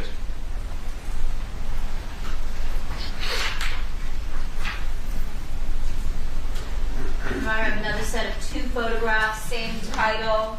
It has a 10 in the bottom left corner. If it could be marked, please. These 2 photographs, People's 37.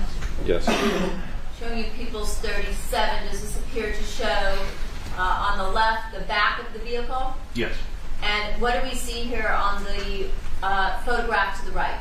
The temporary registration, which I believe was in the windshield area of the vehicle. Your Honor, I have another set of 2 photographs with the same title. May they be marked, please, as People's 38 with number 11 in the bottom left corner. Yes. Showing you People's 11. I'm sorry. I'm sorry, People's 38. Here we go. Do you recognize what you see here? Yes. And is this the same vehicle at the Howard Summers tow yard for the processing? Yes.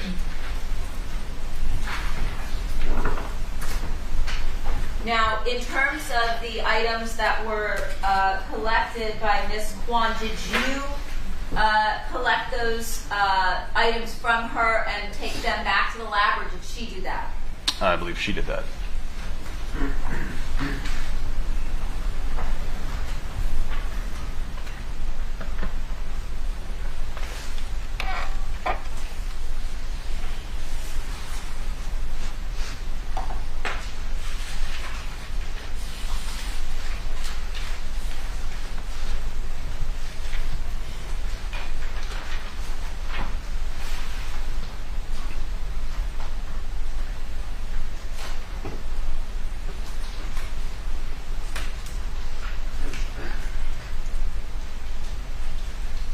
In terms of the items collected by Ms. Kwan, did you and your partner direct that some of those items, those samples collected, be tested for DNA? Yes.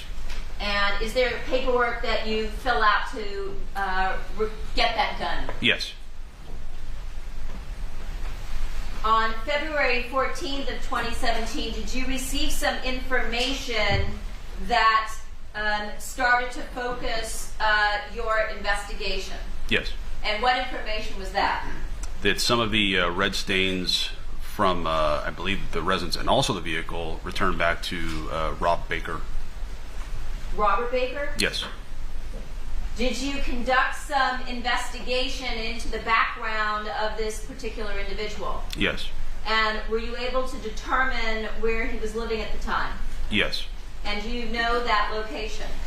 It was on Independence. I don't recall the actual numbers. It was an apartment complex. An apartment building? Yes. And approximately how far was that location from the location on Khalifa where the Porsche had been abandoned? I believe roughly 3 miles. And approximately how many miles was that residence, that apartment building, from the Sementilli residence? Roughly the same, around 4 miles if I'm not mistaken. Were you also able to determine through department resources a cell phone number for this individual? Yes.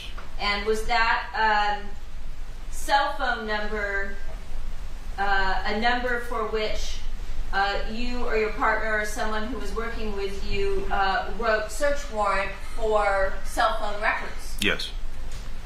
And relative to the stipulation that I read earlier, was that carrier through Sprint? I believe so. And was that for a phone number 213-272-1093? I believe so. If you'd like me to, I can refresh my recollection, look at my notes. Would you please? Sure. Your Honor, may he review documents in his murder book? At any time.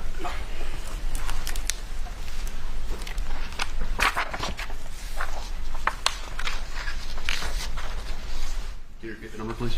Sure. 213-272-1093.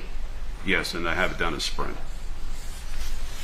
And in terms of that search warrant, was that search warrant served for phone records that included subscriber information? Yes. Did it also include call detail records, or what's referred to as CDRs? Yes. What are CDRs? It's a listing of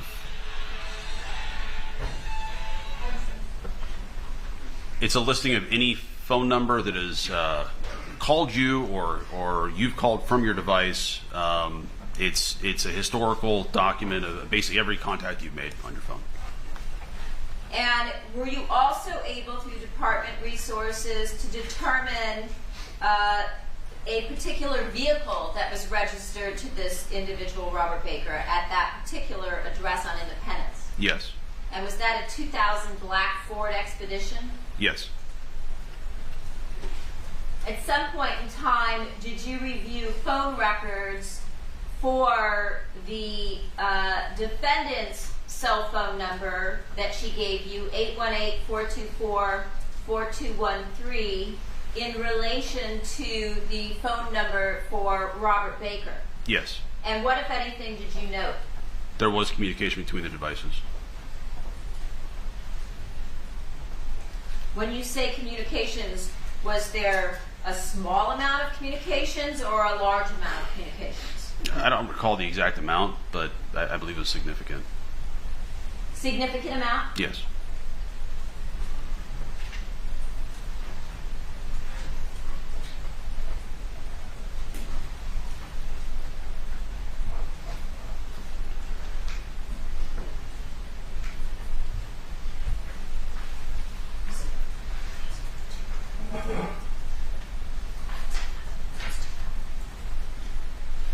Your Honor, I have a recording, number 701560, of a recorded call between the defendant and Detective Parshall that it took place on February 20th, 2017 at 9:20 a.m., which is a 9-minute recorded call. May the call be marked as People's 39. Yes. And the transcript as number 40. Yes.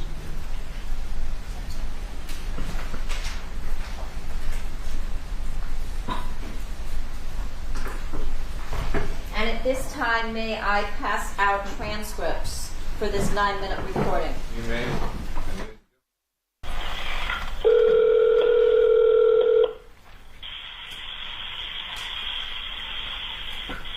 Hello? Hi, Monica, this is Detective Parshall. Hi, Detective. How you doing? Terrible. How's it going? Oh, it's going. Yeah, I got no bombshell news to give you or anything like that. You know, that area over there has been hit by a lot of burglary crews, so we got. Yeah, but not murders. No, but you know, if someone interrupts someone during a burglary, you know, and they feel like they're in danger. I have someone, family, I'm telling them that they're a crime detective. Should I? No, we'll be able to get this, I think. So we got an angle on a couple different crews that are working burglaries in the area that we're trying to get into. Keep that in your hat, though, of course. I don't want to get out to anybody, but. Oh my God. So you weren't followed home from anywhere, from shopping, or I think you said you went to the gym that day? Yeah, me and my daughter went to the gym. I don't think I'm being followed. No. Then I went shopping late in the afternoon, but when we came home, that's what we found. Right. From your shopping. Yes. So you and Jessica went to the gym? Yes, me and Jesse. What gym did you go to? Other Fitness. And where's that located? Canova and Victory. Oh, Canova and Victory. Okay. And you guys went in the red Mustang? Yes. Okay. And you guys both went in there. Is there any thugs that hang out there at the gym at all, or? No, not. It's pretty safe. Not that we noticed. Right. Do you know what you were wearing that day when you went to the gym? Oh man, I don't remember. Probably my type. Okay. I don't even remember now. It was raining that day, so maybe like a jacket or a hoodie or something, or. You guys always park in the same spot right there on the lot, or? Yeah, on the lot. We always park in the lot. Yeah. Hmm. I could ask my daughter. Maybe she remembers, but I doubt it. Okay. What we're wearing. You guys went there in the Mustang, and I got your times here. I looked at the times from the camera down the street. It looks like you guys leave about 11:42 to go to the gym, and you get back about 1 o'clock. Mm-hmm. Does that sound about right? Yeah. Okay. Did you guys stop anywhere between there and? No. You went straight to the gym, and then after the gym, you came straight home. Exactly. Okay. And then when you left to go Target and Ralph's, you were in the Ford again, the truck. I was in the truck, yes, because Jessica went babysitting and she used the Mustang. Okay. But she usually drives the Mustang, right? Yes, she does. That's usually her car, yeah. And then I got you leaving at 3, it looks like 3:26 you leave to go shopping. And Yeah. you get back about 5 o'clock or so. Yeah, I think I came in right after Isabella. Okay, and you didn't see any people hanging around the corner or around the corner at all when you drove away? Just like walking the place or anything? No. No, why would I even think that? Yeah. I'm just trying to go over kind of. No, I'm having a little bit of a problem here. I know it's nothing you can do anything about it, but just people walking by the house, the street, and I don't know if they're coming, the teenagers are coming from the sober living, but they're just saying all these really terrible comments that my kids have to hear. Like so as they walk by, they shut it out with these awful things. What are they? Is there a ghost there? Is someone getting stabbed there? Like, if we're sitting outside, we hear everything. So, I don't even want to stay here. I think we're going to end up selling this place, and I just was calling to let you know, Jessica and I will be going in Toronto next week from Monday to Friday for memorial services. And Isabella will be in Agora Hills with her family friend because she goes to school there. So there will be no one home all week next week. Okay, you guys obviously have been keeping your gates closed, right? Yes, absolutely. Okay. And so you're going to be gone from, are you talking about next week, the 27th? Yeah. No, the 27th, I guess, a Monday to the Friday, I think, yeah. I'm booking them today, so I'll find out the time dates. So 27th to the 3rd, you guys won't, no one will be there. Okay. No, I'll have my neighbors collect my mail and come check on the cats, but that's about it. Okay, all right. Okay, well, if we get something before then, or even if we get something when you're out, you have your cell phone. I do. Okay. All right, we got some good stuff that we're looking at. I can't go into details. This is nowhere near being considered anything like a cold case. I think we're going to get this thing done for sure. So we just got to get the right people to talk to us. So, and we're working on that right now. Okay. Any luck? Anything back with any DNA? Anything? Well, again, that's evidence, so I can't discuss that. I don't know if we had victim, suspect, whatever on it. Yeah. Did you? And so when you got home, I wanted to come. I wanted to do a walkthrough maybe with you. Does Nala leave pretty early in the morning every day for school? Yeah, sure, very early. Yeah, I was thinking maybe tomorrow my partner and I could come by.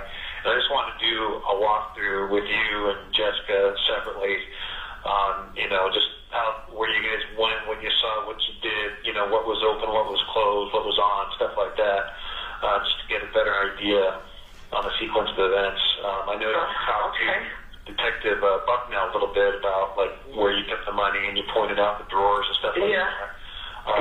But I want to do one myself, and a couple more questions that I have. So, are you available tomorrow? What time are you guys up and awake?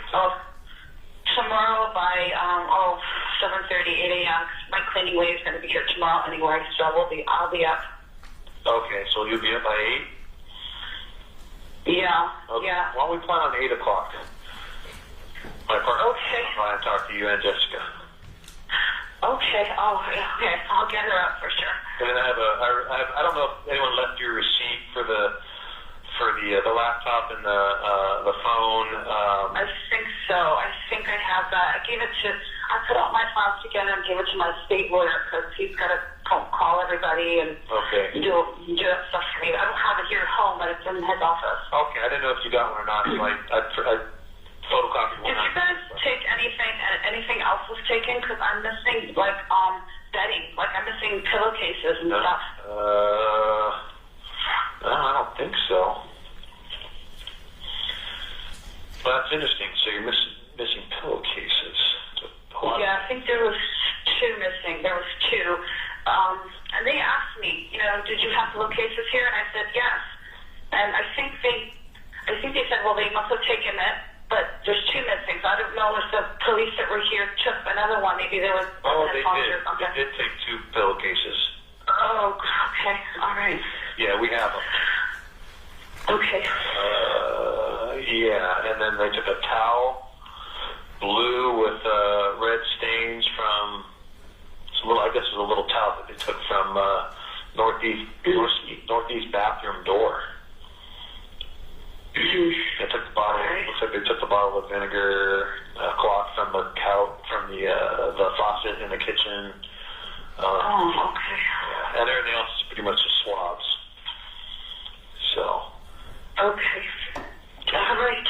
All right. I'll talk to you tomorrow. We can talk a little bit more in person. Okay.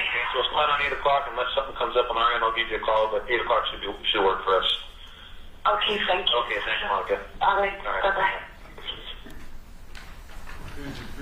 Transcripts? Yes.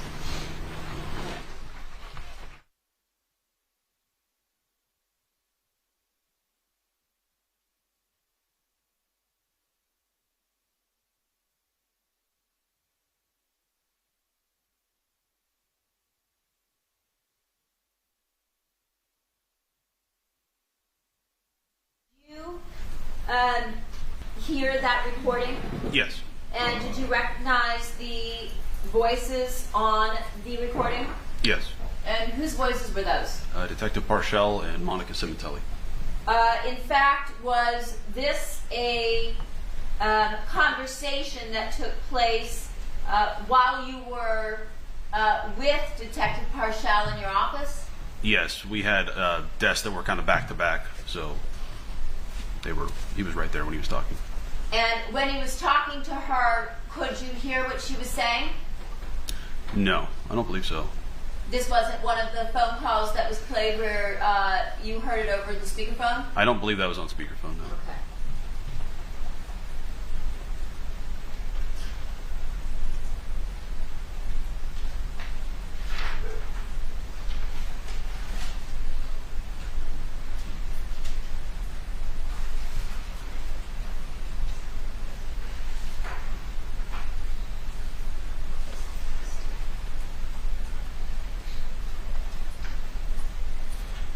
Your Honor, I have another stipulation.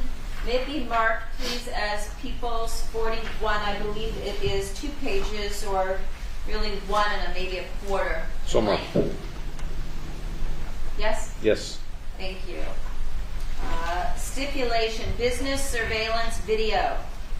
James Wooten of the Los Angeles Police Department's Technical Investigation Division obtained the following surveillance video as part of LAPD's investigation of this case. On February 16th of 2017, Wooten downloaded surveillance video from LA Fitness located at 6401 Canoga Avenue in Woodland Hills. The video was originally recorded between 10 a.m. and 1 p.m. on January 23rd of 2017. The surveillance video contained in People's, Your Honor, it's a CD, can it be marked as People's 42? The CD will be so marked. Thank you. Is a true and correct copy of that video. The system video timestamp is 1 hour and 45 minutes ahead of the actual time. On February 16th of 2017, Wooten also downloaded surveillance video from Ralph's Supermarket located at 20060 Ventura Boulevard in Woodland Hills. The video was originally recorded between 3 p.m. and 5:30 p.m. on January 23rd, 2017, and includes video from cameras located inside and outside the store. The surveillance video contained in People's, can this also be, Your Honor, on People's 42, the same CD? Yes. Is a true and correct copy of that video. The system video timestamp is accurate with respect to the actual time. On February 16th of 2017, Detective Fillmore of the Los Angeles Police Department obtained surveillance video from Target, located at 2081 Ventura Boulevard in Woodland Hills. Fillmore received the video from Target manager Marilyn Robles. The video was originally recorded on January 23rd of 2017. the surveillance video contained in People's, again, Your Honor, Exhibit 42, please? Sure. Is a true and correct copy of that video. The system video timestamp is accurate with respect to the actual time. Counsel, join. Yes. Received.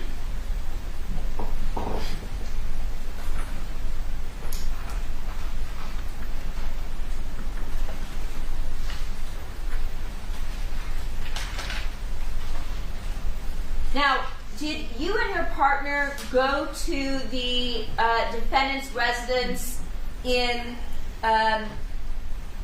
consistent with what we just heard of the February 20th, 2017 recorded call between your partner and the defendant? Yes. And on that following day, February 21st of 2017, at about 8:20 in the morning, was it just you and your partner that went to the location? It was. Do you recall who was home that day besides the defendant? It was Monica, I believe Jessica was there, and also a family friend. And was that individual Ernie Valorano? I believe so.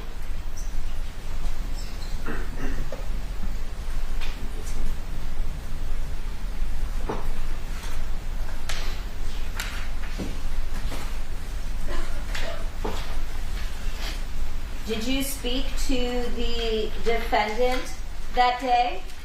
Yes. Did you also speak with her daughter Jessica that day? Yes. And did you also speak with Ernie Valorano? Yes.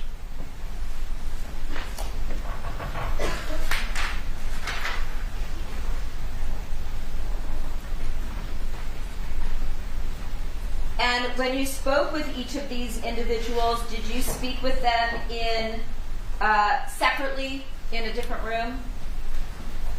If I recall correctly, it was kind of a rolling conversation. There was, it was all recorded.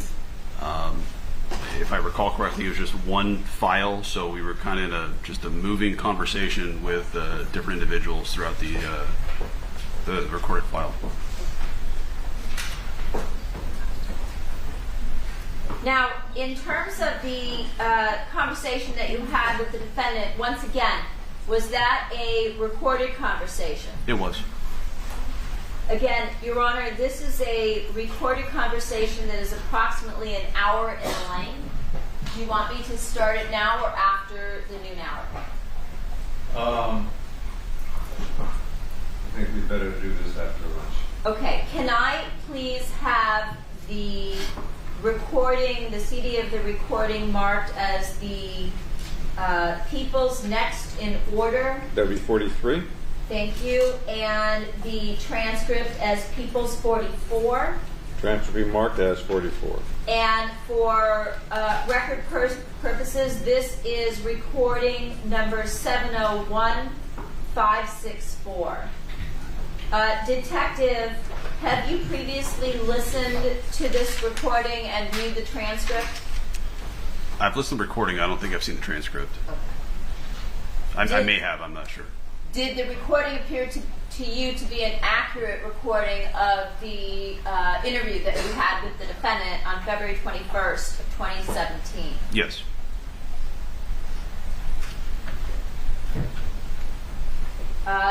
During this interview or any other time, did you advise the defendant of the DNA results that implicated Robert Baker in the murder? No. And why not? It was an ongoing investigation. If we were to explain what we actually had in this case, we were concerned that we would have destruction of evidence. And so for that reason, it was kept close to the vest. Okay. This might be then a good place to stop, Your Honor. Thank you, Your Honor. I think at this point we were getting ready to play a recording of the defendant's interview from February 21st. I believe that we marked the audio as People's 43 and the transcript as 44. That is correct. And at this time, let me just ask a couple of questions before. Prior to this interview that you had with the defendant on February 21st along with your partner, had you already received some phone calls from an individual by the name of Deborah Obad? Yes. And prior to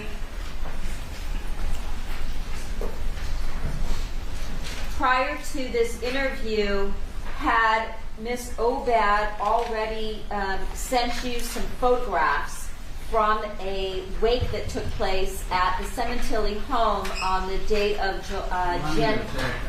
Based on the hearsay, I haven't heard the question. I'll take your objection as submission. You may finish your question. had actually sent you some photographs prior to the time of this interview. Yes.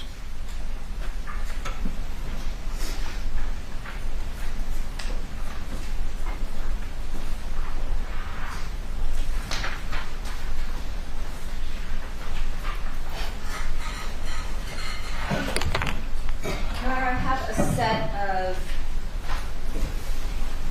photographs. The first one is a single photograph labeled Defendant Sementilli and Robert Baker at Wake, January 29, 2017. It has a red 8 in the bottom left corner. May it be marked as People's 45? Yes. Thank you. Showing you what's now been marked as People's 45, is this one of the photographs that you received from Deborah Obad? Yes.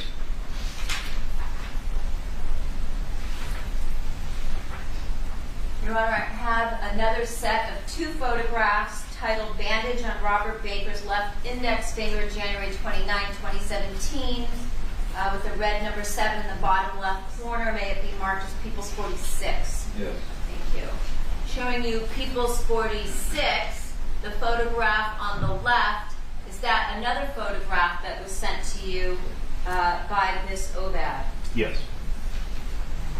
When you got to the home, you told us earlier, just before lunch, that the defendant was at the home along with her daughter, Jessica, as well as a family friend, Ernie Valorano. Is that correct? Correct. Your Honor, I have a photograph of Ernie Valorano. May it please be marked as People's 47? Yes. It has a red 21 in the bottom left corner. Showing you People's 47, do you recognize this individual? I really don't at this point. It's been 8 years. Fair enough. Yeah. But you remember that being the name of the individual that was at the home the day that you went on February 21st of 2017 to speak to the defendant? Yes. Your Honor, at this point, we would ask to pass out the transcript, which is People's 44. Very well. And again, the same ammunition applies.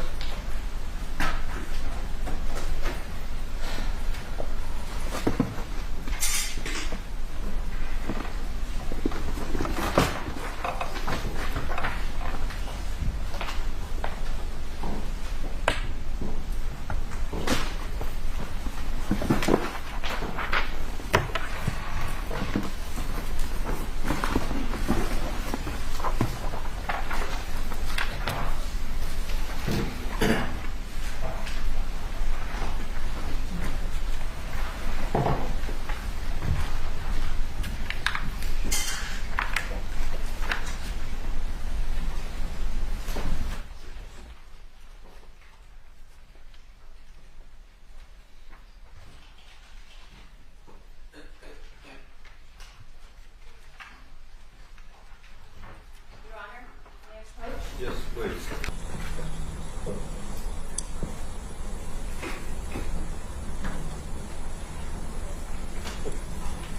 Open sesame?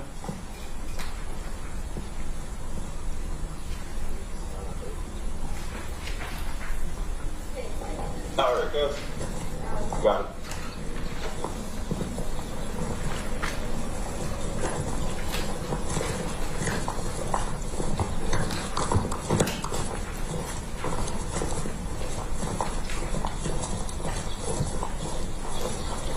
Good morning.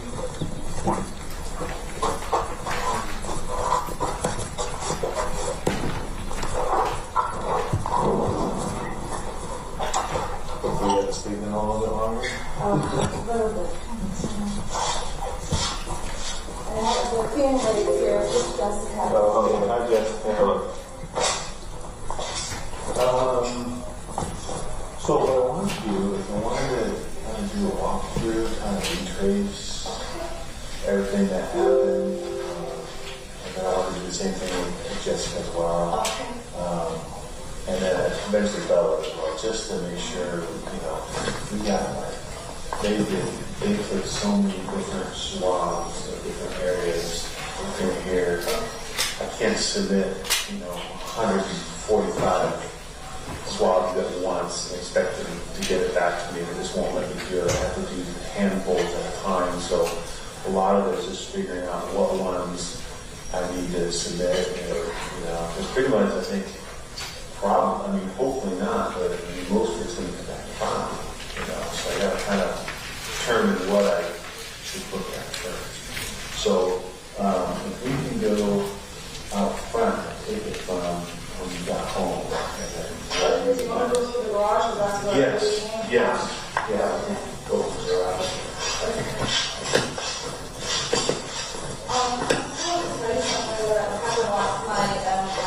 I always have all the time. People are telling me that my family and his work friends have been getting Facebook requests from Fabio yesterday.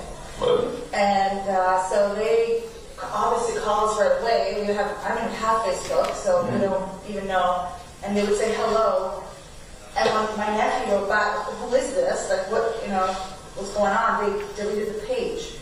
But then they reported it, and I think Facebook is looking into it. But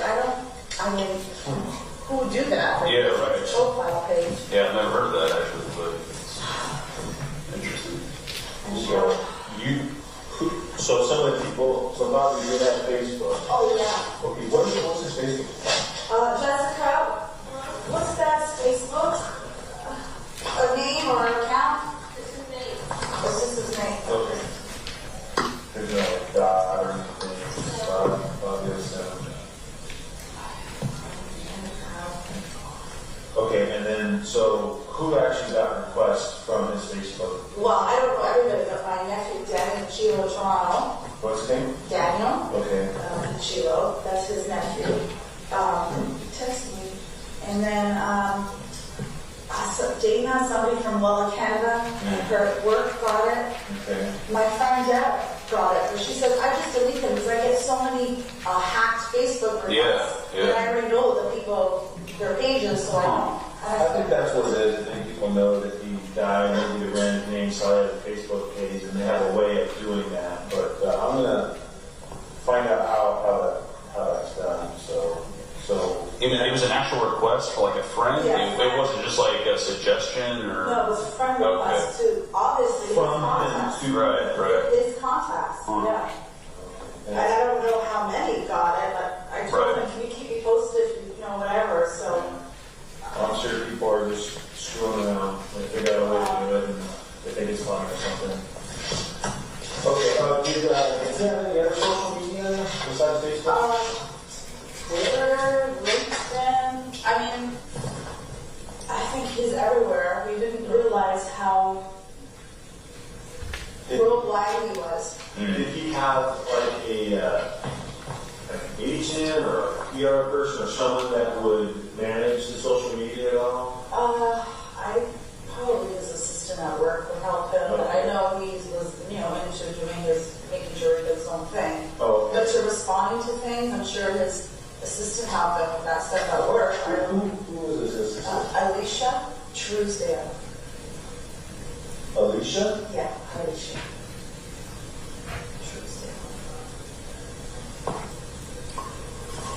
And was she just his assistant, his personal assistant, or was she? His executive assistant. Okay, so she didn't work for anyone else. Just. Oh, I'm sure she worked for the people there in the office. Okay. Everything. Okay, but she took care of a lot of All things. of that is the calendars, everything. Okay. All right. And then, have you had anything on your social media at all? Any contacts?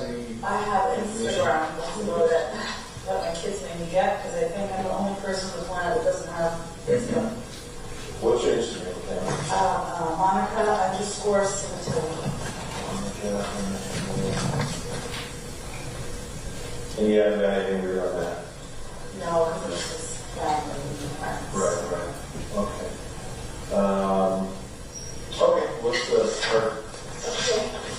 I think his friends are going to come today to take the car. We just don't want it in here anymore.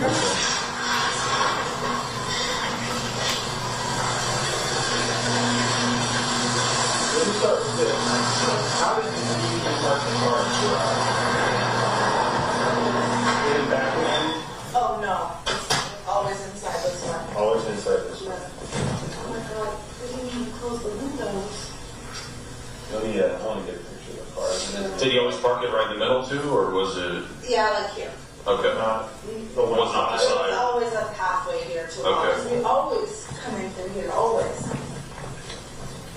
I checked everywhere. There is no papers of that stupid DVR thing. I checked every cupboard. I checked all these little areas. There's nothing. Did you guys get a new DVR yet, or? No, but State Farm's gonna come in. They're gonna replace all these things. Okay. I think you could just plug it in. I would think so. I mean, unless they rip wires out or something like that.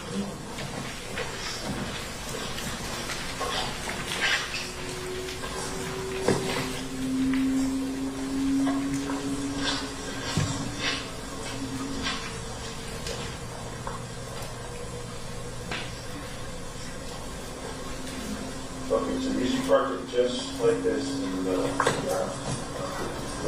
Alright, so you've gone to Ralph's and then Target, or Target then Ralph's? I wasn't home.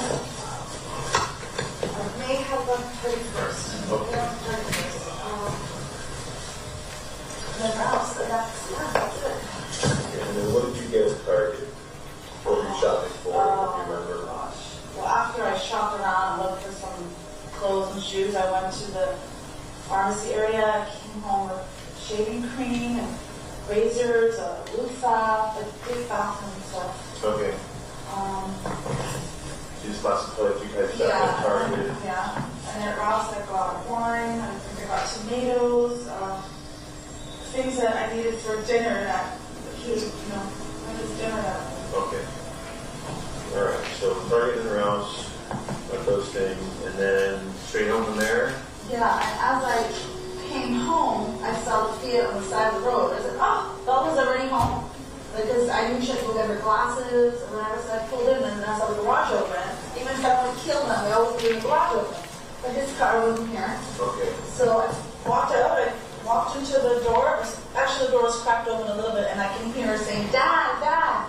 Okay. So I ran in, and So it was like fun. did you park pretty much right where you're at right Yeah, now, the black truck? it was parked there. And you got in the black truck that night, you parked where it was at right now? Okay. When you came home, was the gate open? Yes, It was already open. Yeah, it was where? right here, parked on the side. Okay. Where left finger, that's where she parked. Okay, so just to looking out or right of the driveway. Okay. And we talked about this before, gates usually open during the day? They were. Usually open, not even closing them now, but whatever. Okay. Especially, I don't know, we're at home. When we leave, we always close the gate. Like when there's no one home. If everyone leaves, you close the gate. Last person leaves, close the gate. Yeah. Otherwise, it's open during the day. Otherwise, Coming and it's going. always open. Horse is always parked in the garage? Yes, Okay. Is the truck always parked right here? always. And here is the Mustang, that's why she always parks on the road, or it's Fiat and Mustang on the road, because then they always fight who's got to get out first. All right, so whoever gets in here, the other person parks on the street? Yes. Okay. So you came home, you parked, you haven't got any phone calls from anybody, or, Oh, Bella, just Bella. She's on my way to get my glasses. Okay. And I think I was in the parking lot of Ralph's or getting in or out of Ralph's, and I said, oh, okay, I'm on my way home too. And I didn't think she'd make it home before me. Okay. And unfortunately, she did. Okay. So you came in, gate was open, you parked, garage is open, horse was obviously not there, and you came into the garage. Yes. Okay. And did you notice anything unusual? Did you notice the DVR missing? Did you notice any blood on the ground or anything like that? No, all I heard was Dad, Dad. So I just kind of ran in there. So you ran or you walked? Oh, God, I don't remember. That's okay. But probably as soon as I heard it, I started running, but This door was cracked, yeah, just a little. about that far or so? Yeah. Okay. Oh, and it was dark, like no lights. Oh, there's no lights. Okay, so you came in. I went this way, I saw the girl over there screaming, I dropped my bags, and I ran up. Got the bag, camera right there. Yeah, right here. Okay.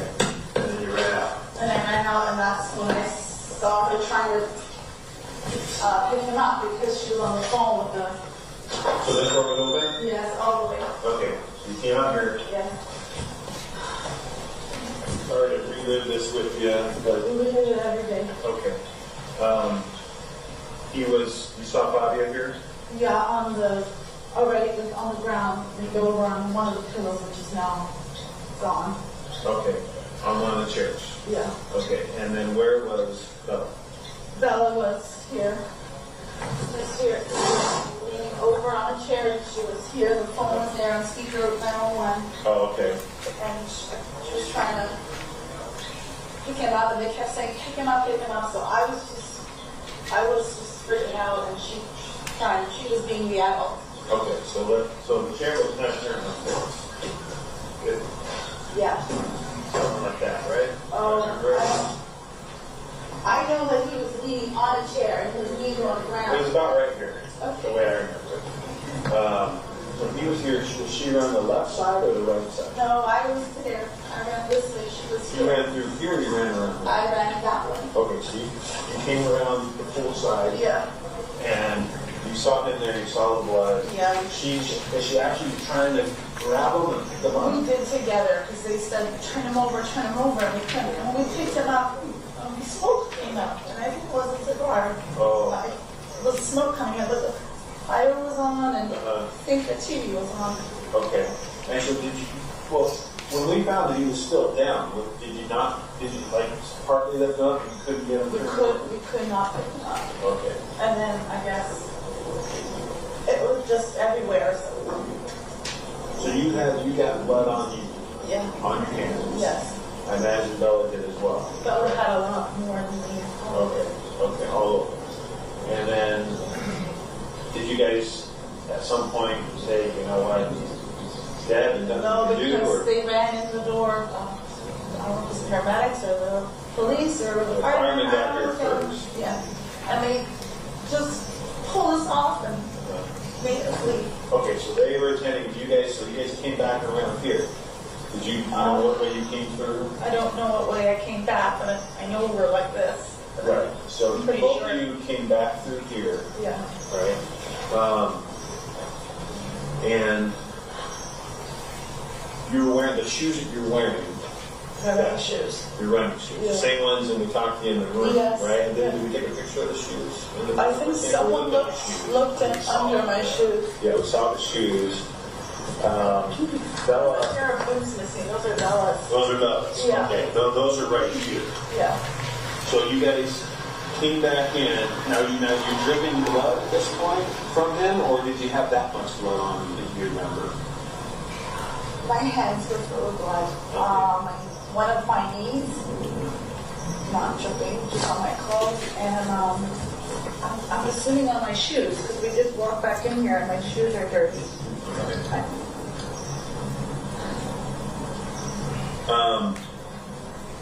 And then so you guys both came in all the way inside, or did you stay here and watch? Well, they pushed us in. They pushed us in and made us sit right there Okay, and not so leave. just you and Bella still, right? Just me and Bella. You came in, and then where did you guys Well, right there, those two chairs on that side, they made us sit. So you walked through here, Yeah, and we sat there. okay. Now, who arrived next as far as family and friends? Who did we call next? We called Deb to get Jessica here. Okay, so you called Deb. And my friend Elise. Elise? Elise, yeah. Who's Elise? She's one of my gym friends. Okay, how do you spell her name? Elyse. Okay, so you called. Bella texted her from my phone, and she texted Okay, Elise. so you like call Deb, tell her to get Yeah. Jessica here, call my friend Elise, Yes. tell her to come. Yes, she came. Okay. She came. Any reason you wanted Elise here, or just Just so she first, what girls I think of are them two. Okay, all right. I didn't call his family until we were outside. Okay. Can I put that? Bella texted on your And then while we were here, that's when they looked at our shoes, or my shoes. Who did? Lisa and or the fireman, I don't know who it was. And so they gave me left to look, and then they looked here and they said no. So I guess it was because Bella had blueprints because she came in to get the phone to call. And then I don't know if What do you mean she came in?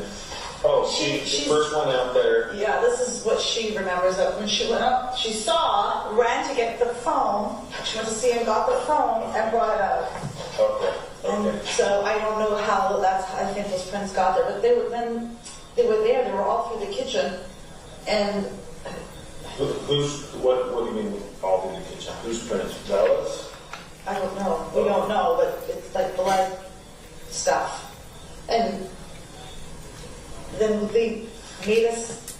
We went through the garage, but we stopped, closed everything, and we went. Okay, We just go to the front door. Back up. So you guys Yeah. came in, you walked through here, you texted Elise, you texted Deborah, and then did you remain there? Yeah. Okay. So, did anyone else come through the door while you were sitting over here? Dad, the Elise, the police? Yes. Everybody came in through here. Okay, everyone came through the garage. Everybody, because it was wide open. I think everyone came this way. Okay. I don't remember. Okay, so who all showed up then? Just Elise came, Uh-huh. and then Deborah. But I don't know who came first. Elise came, Deborah came, who else? That's it. Jessica showed up at some point, right? Oh, Jessica came before everybody else. Oh, okay. Yeah. Wait a minute. God, I don't remember. No, Deb came, went home to relieve Jessica from babysitting to send her home. Oh, first Deborah came here, and then she's like, crap, so I gotta get back to Yes. watch. Yes. Okay. All right, then, that's okay. But Yeah. Elise, Deborah, Jessica, Yeah. the garage was open, they just came through the garage. Yes. But now, did they go out there next to Father's They Farm? were not, no, they wouldn't let anybody go here. Okay. No. I walked around here because I was looking out the window and they wouldn't let me move from here. Now, you had, who was it, the paramedics? Yeah, everybody, the police. Okay. There's I think 2 or 3 here that, just made sure we stayed here. I don't remember, but I think Bella said something. Oh no, she asked them, can I go to my room because she had to get something. Uh-huh. And so I think she went there. Okay, so Bella went to her room. I think I didn't ask her. Okay, you think maybe she went to her room. Yeah. Whatever, okay. You don't know what she went there for, or? I think she went to get something she needed, but this was when we were leaving. She had asked, can I go to my room? Because we left through the front door after. And I used the restroom right here. They let me go right here to the restroom. And Okay, that was it. let's show them that. Okay, walk. I guess this is the dining room. Yeah, so we walked in here and so I think she had to get something in the room. Oh, changing clothes. Oh, she went for something Okay. to bring out. And I just went in here. And when I came here and I went like this, that's when I saw everything. And I was about to go here and they wouldn't let you go in the room. Okay, so what did you do in the bathroom? Did you wash off? I did not wash my hands until the next day. I just used the bathroom. Okay. And they left. You used the bathroom, and then did you come back over there? No, we walked over this we were all around. Did you already have your purse and your keys and all that? They got it. They came back in and got it for me. Oh no, that was the end of the. That was the way end of the night. Oh, okay. Someone came in and got me my purse. Oh, okay, you left it on the kitchen? Yes, everything was there. And the next morning, everything was still there. Okay. So you came in here, you didn't go to your room at all. You didn't grab any clothes, you just came to this bathroom here.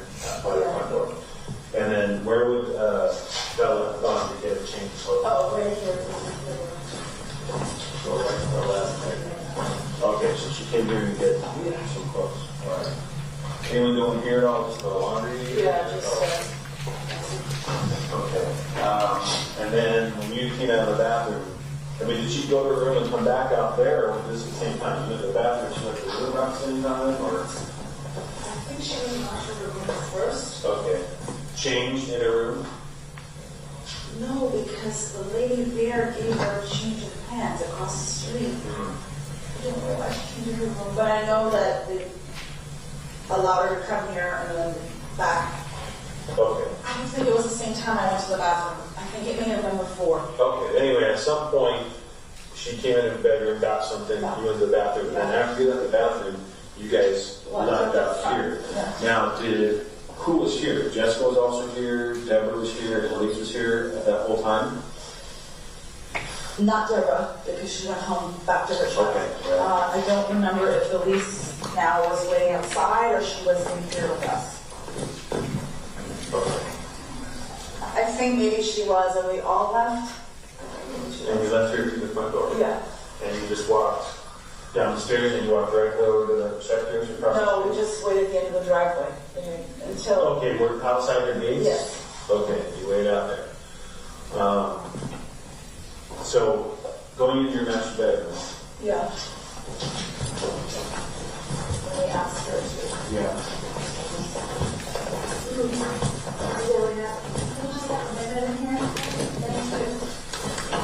You know. You just come in here at all that night until after we had finished with the house, is that right? Yeah, I came in this morning. But when you went to the bathroom, you looked down here and you saw stuff scattered. Yeah. Obviously, it wasn't like that before. And Elliot had been here that Oh, yeah. same day. It cleaned everything. So everything was spick and span. Yeah. What was in this drawer right here? I noticed that drawer was open. Well, now it's all a mess because I threw everything Sure. back in. But we had, here is where we had, use this. We had money here and here and here. And different currencies. Right, you said euros, Canadian, and U.S. currency. Yeah, and they may have been separated by a white envelope, but Okay, not in which envelopes. drawer did you have the money in? I this one here, but I know sometimes you would keep, a little stack here. Okay. So the far right drawer had the big chunk of The big chunk of money. and then the drawer right next to it on the left We may had have some money, like, Had some. going, sometimes I need money for shopping, go in here and take 100 or something. And all that was gone when you Yes. got back in the house and stuff. Yes. Okay.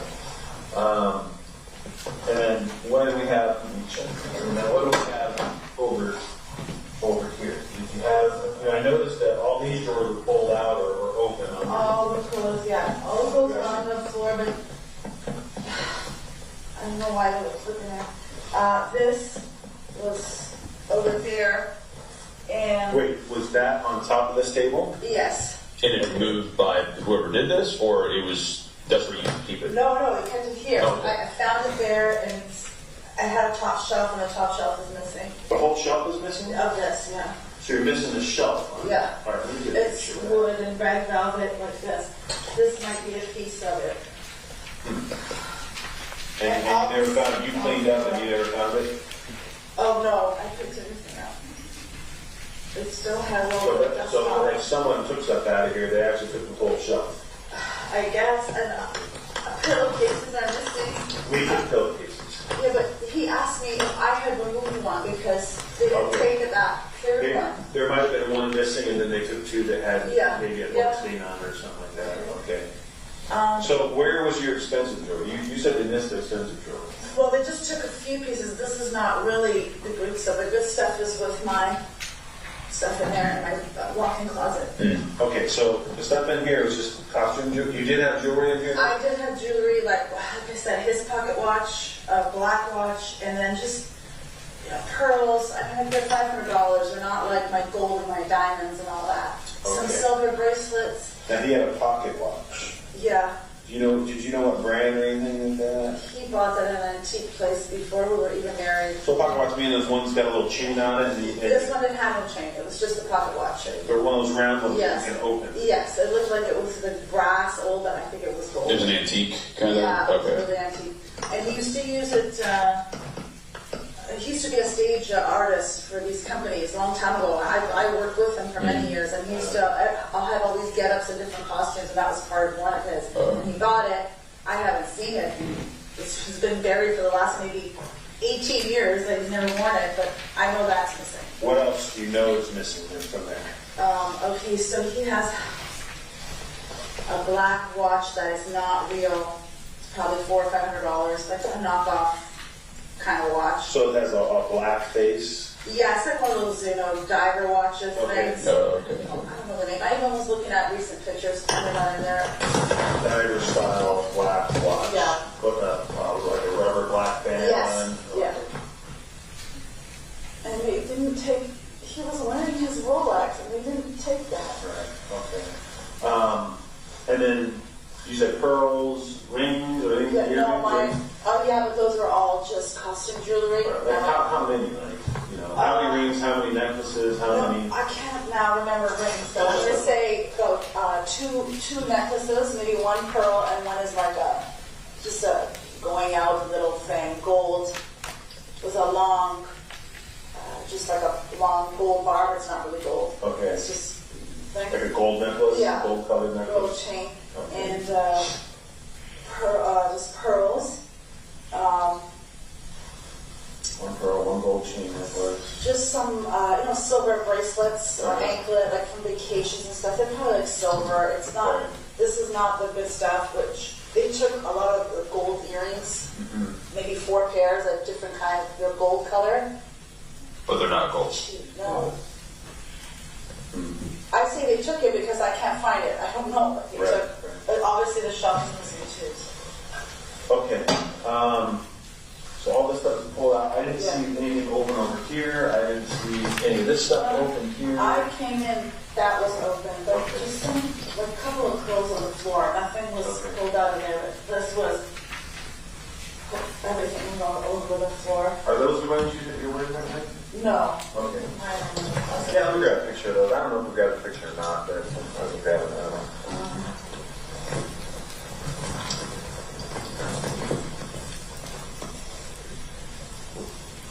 And then also where were quality procedures? Where was the good stuff? Oh, here. In the walk-up closet. Okay. I always take it open that safe something, so Okay. I didn't see any restrictions. Okay.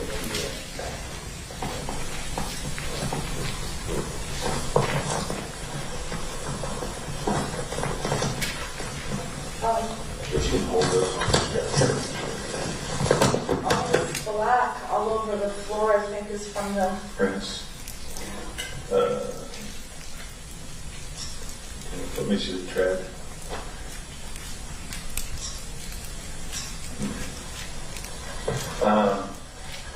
And then you have a safe. Yeah, in here.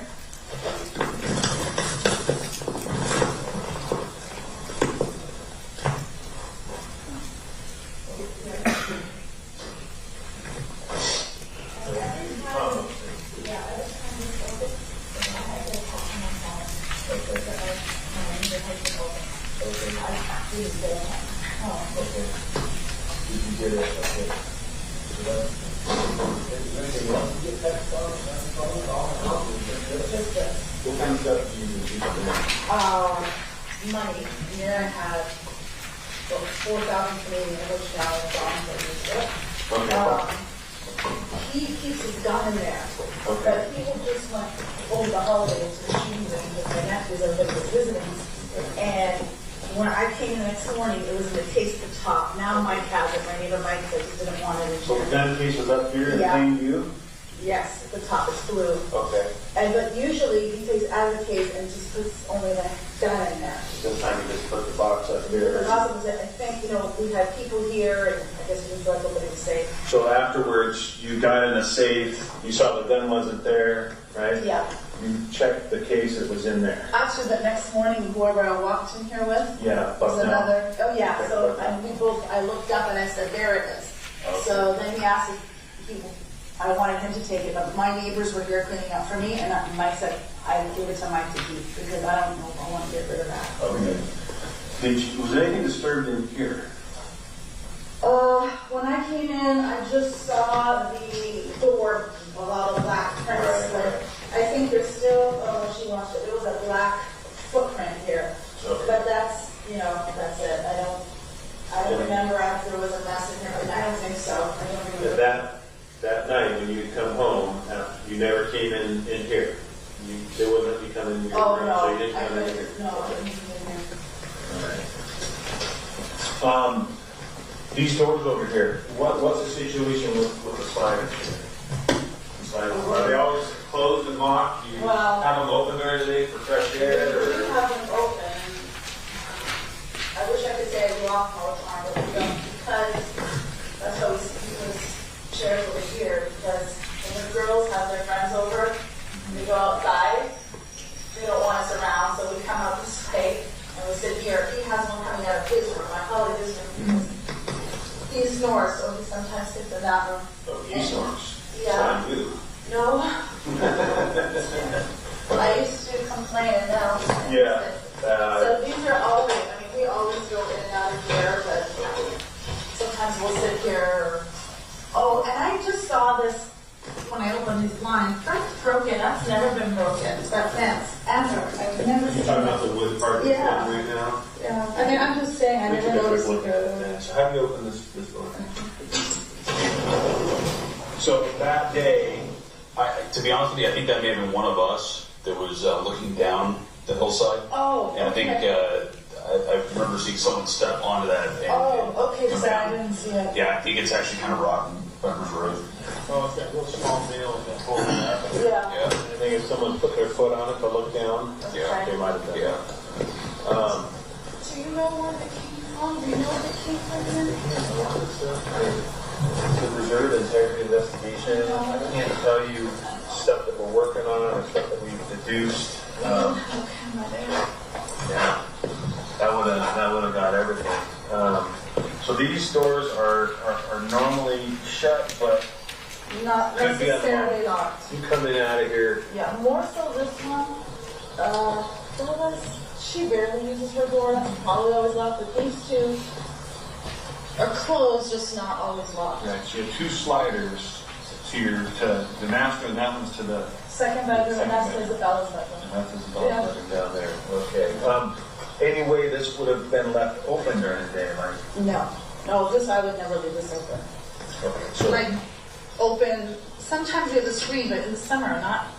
It's been so cold that we Right, never right. open this. all right, so this should not have been open if it was open. Okay. And are these the interior plantation shutter doors? They're usually open or closed, or They're usually closed, but during the day I open it to get some light. like around here? Yeah. These doors here, are they usually unlocked?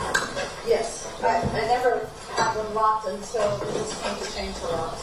So this door can't be locked, correct? That one isn't locked, it's that one No that's locked. keyhole. Yeah.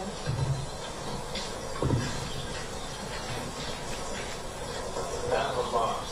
But normally it's not locked, but you've been keeping it locked. you said? Now we have, These doors would have been shut. yeah, closed. Now they're actually really tight. I don't know if that's from the rain. The water. We'll just extend a little bit. Okay.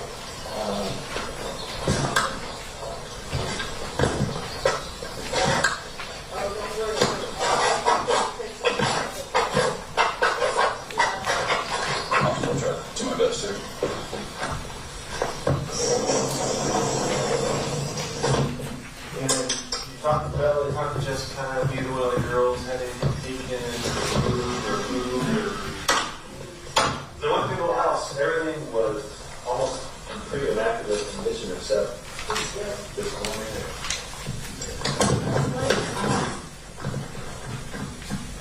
Would they do this, if there's something in this room, if they do that?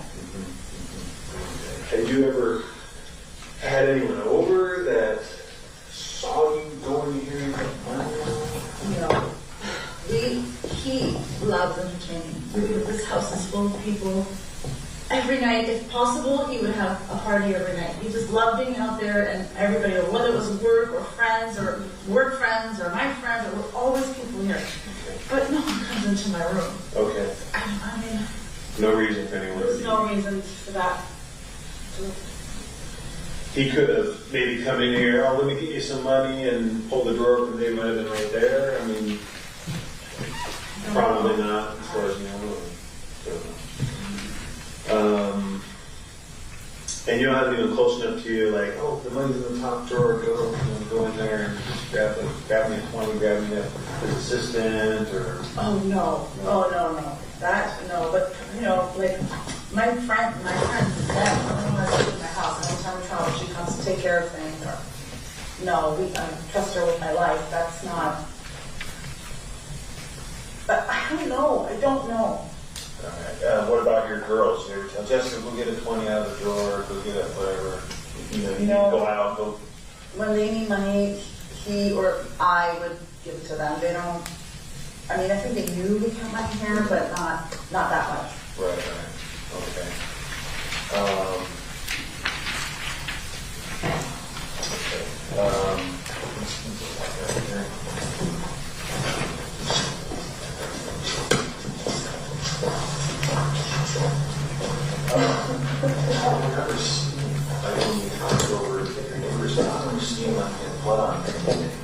On me? Yeah, you have blood on your clothes? Just on my knee and my hands and my shoes. Okay. Did you keep those pants at all, or did you throw them away? No, I washed them. You washed them? They're gray check pants. Okay, and you managed to get all the blood out, and you still have those pants?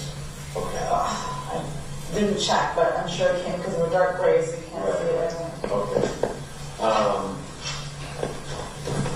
So they both I didn't leave. There was no mopping or cleaning, or you didn't wipe anything down. I just gotta ask. When I came in? No, yeah, when you guys were here. Oh, no. No. Okay. Because some of the things that they took swabs. I think there might have been some places through here. But footprints? Not so much footprints through there, but some blood. I know there was a drop of blood right over here between the kitchen and the dining room. There was blood over here. I'm trying to figure out if it was that. You guys coming in and out, they still have plenty of blood. I don't know about there, because I don't know if fellow had all that blood, or was she still on when she went to her room. Right. I don't know. And then you said Deli had come and she said clean. So the counters here, when I came here, the counters here were pretty clean. There was a bottle of vinegar right here. Yeah. Should that have been there? No, the vinegar's under the sink. Okay, vinegar's kept under the sink. That was unusual for the bottle of vinegar. Yes. Okay. And I think there was some blood through here. There was blood on this back door. Now, when you had come from here, you come inside, and you sat at the table, but you never came back out through here after you had been Fabio? I don't remember. I don't think so. Okay. That's the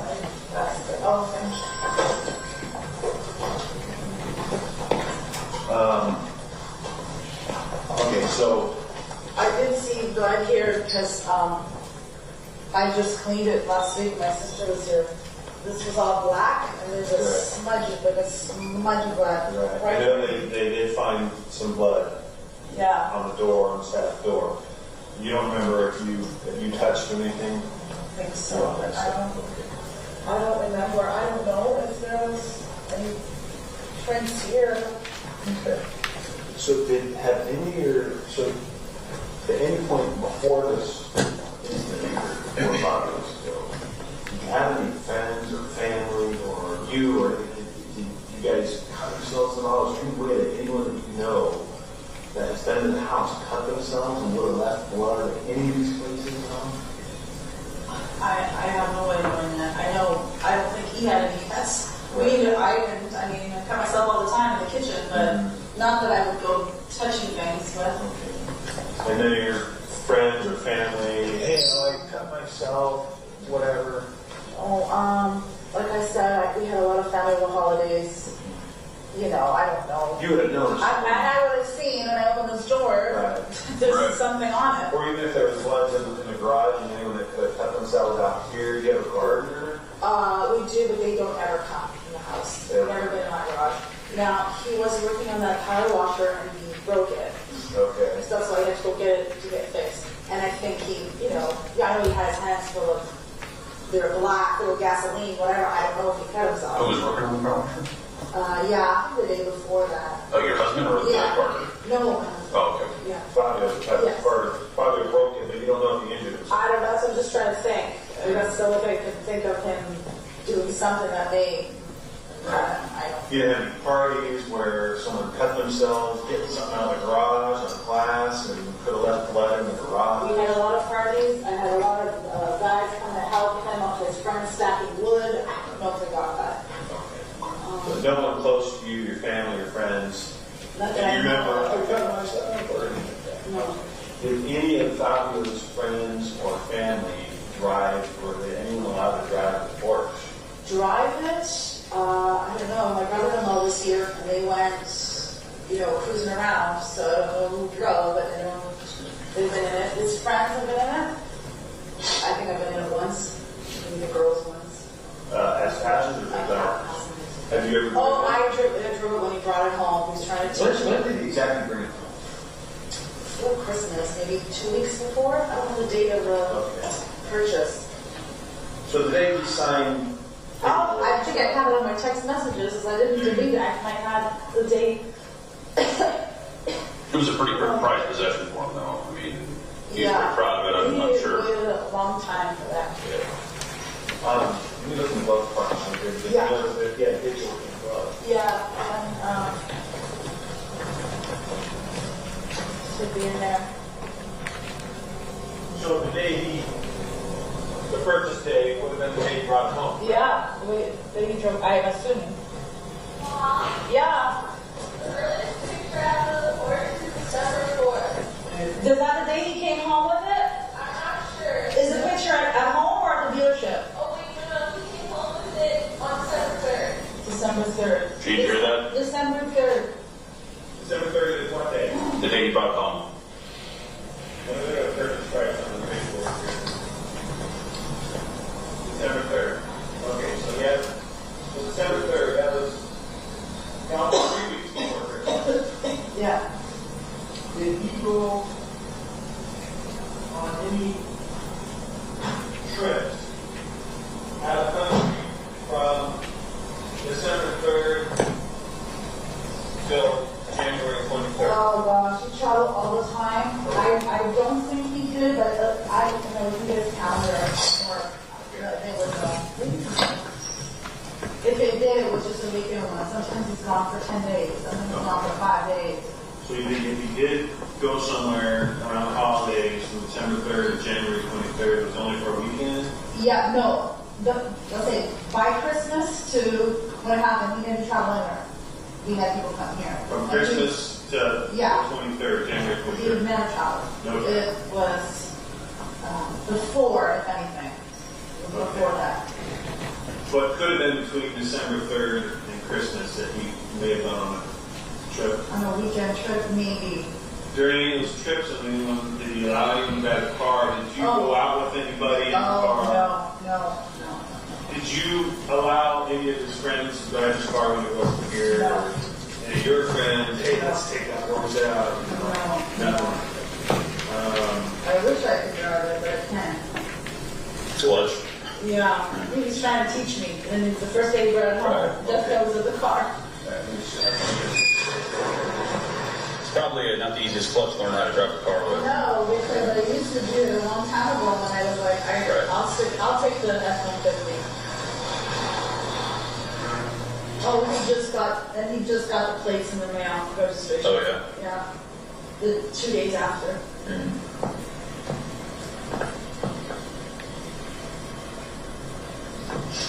How long have you guys been in the house for? May will be 4 years here Okay. in this house.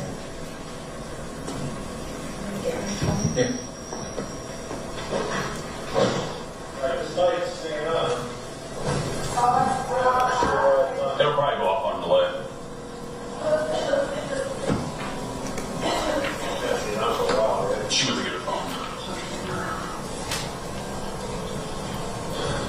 So look. Yeah. Plenty of room to walk behind the car.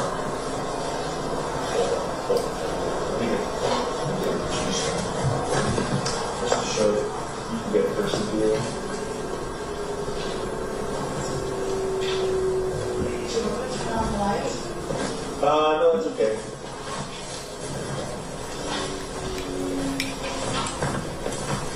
You said you have electrical problems a little bit, but not that day. Like you had power that day, right? Oh, yes, yeah.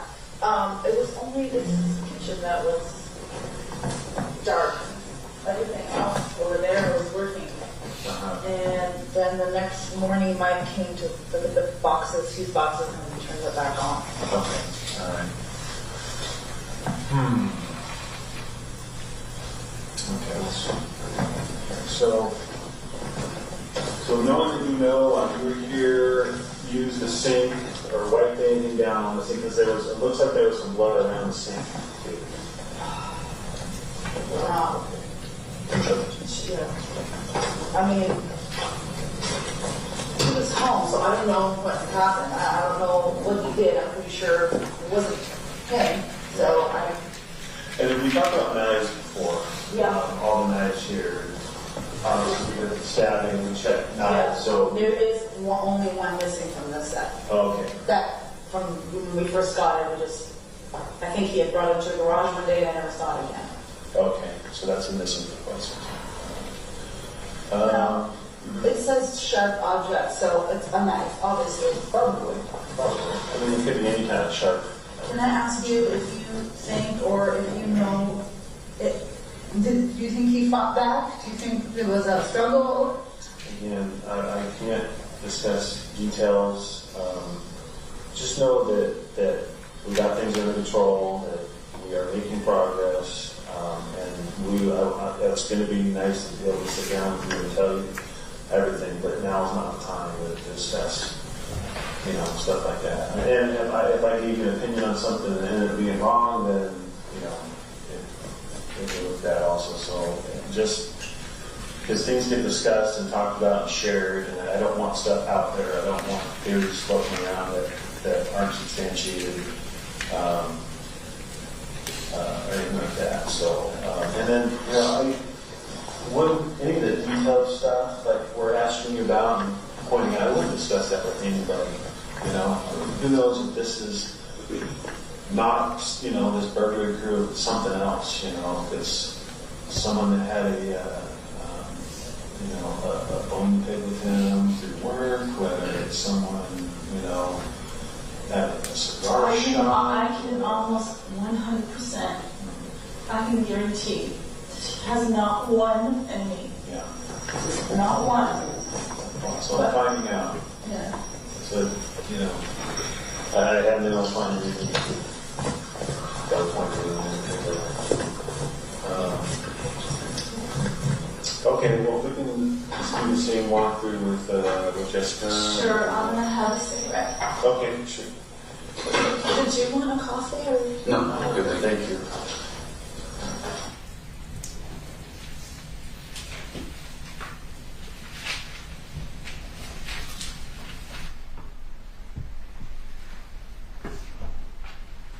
In going over, again, all this DNA stuff that could be in the car and whatever like that, I was just asking Jessica about friends of yours and stuff like that, who might drive the car. She mentioned, you did mention Elise.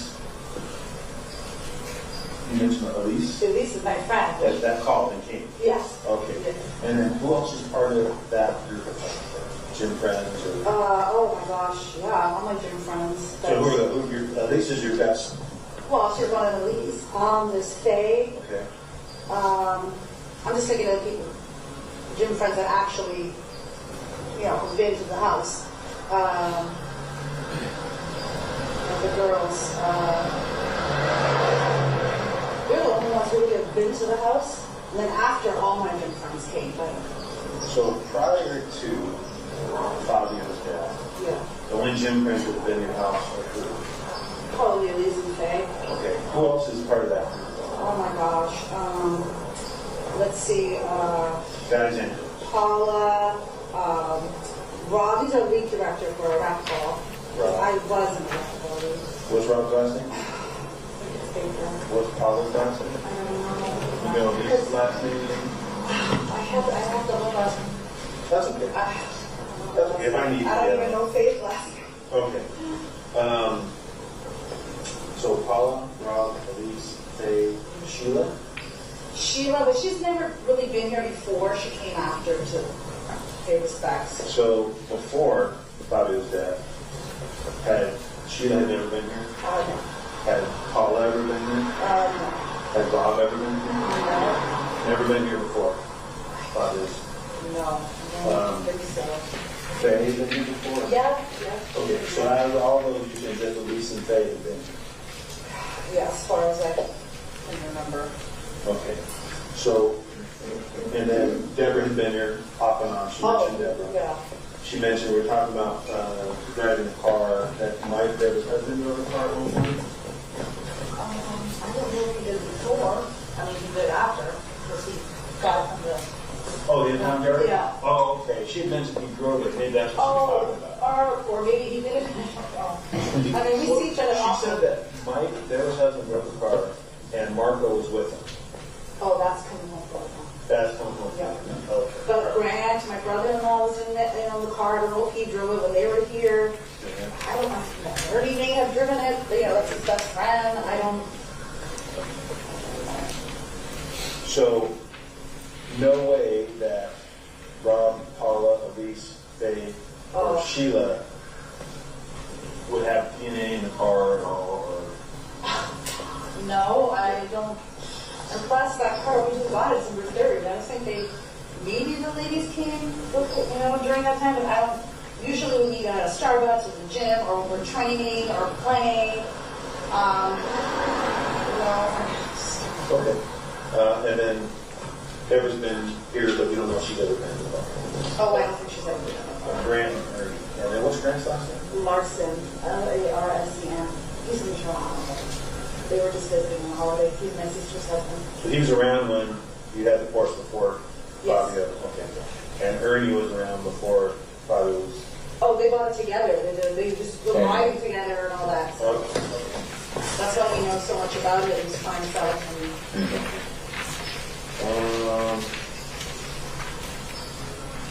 Okay, that's all I wanted to clear up.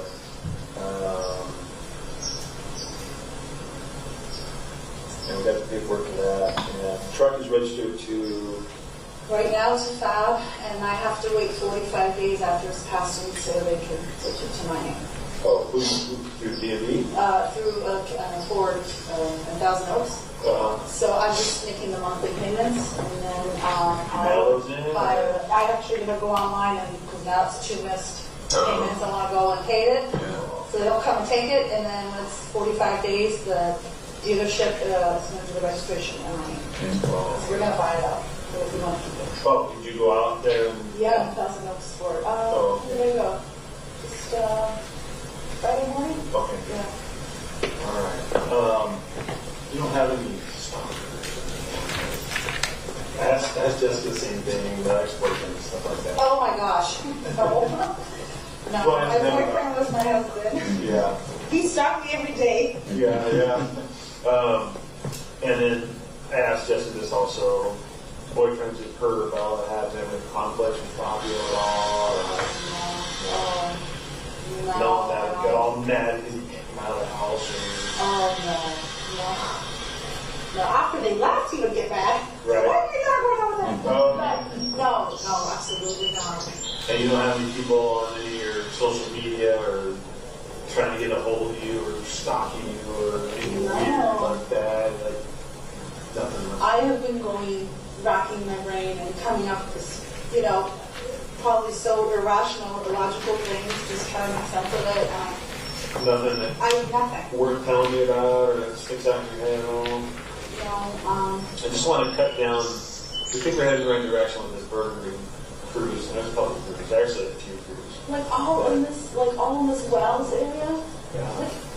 This is why we live here. Yeah. I mean, it's not like we live in, I actually found one burglary that I believe to be the same people. family. Maybe they're suffering. And that's a lot.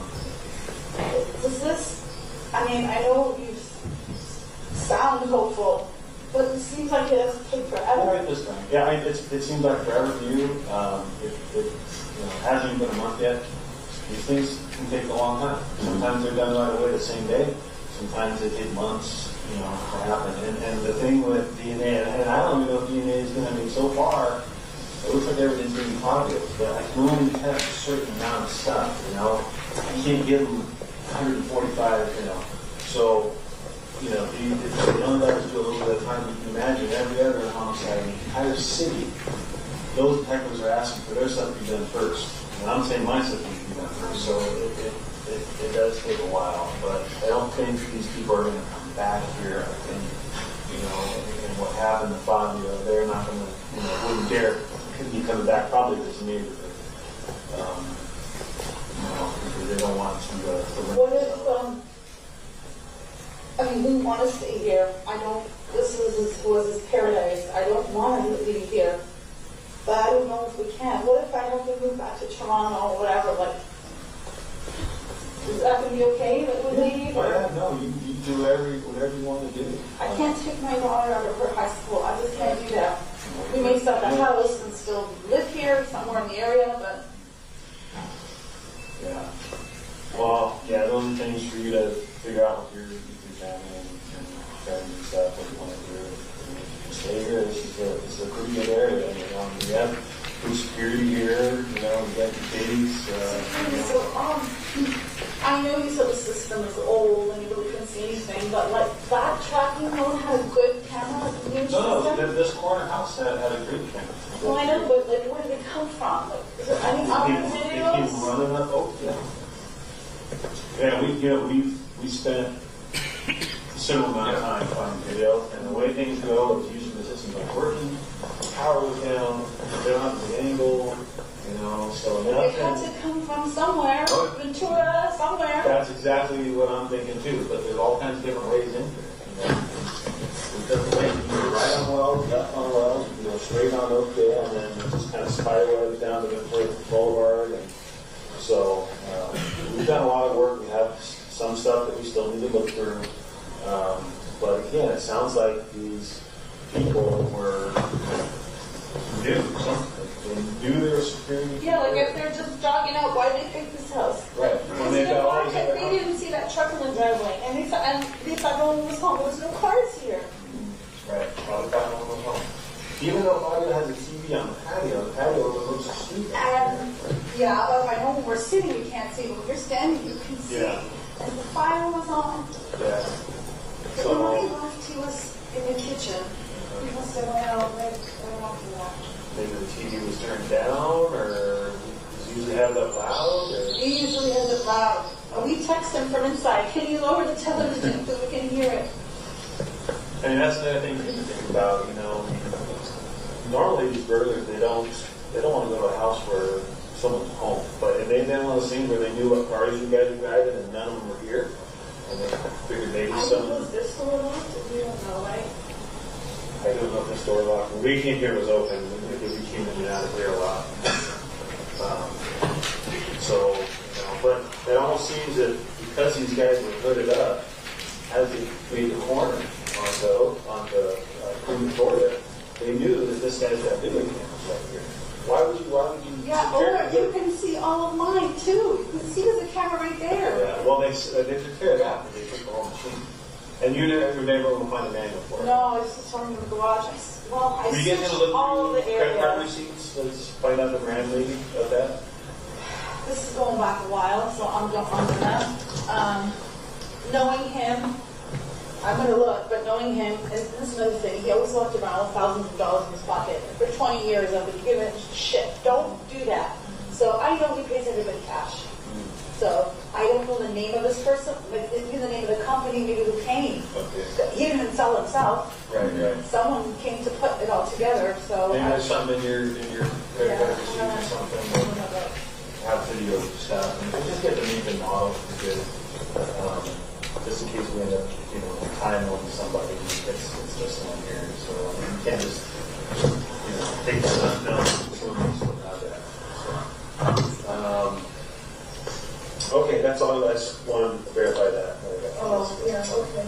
All right. We're back to Ernie, and then we'll leave you guys alone.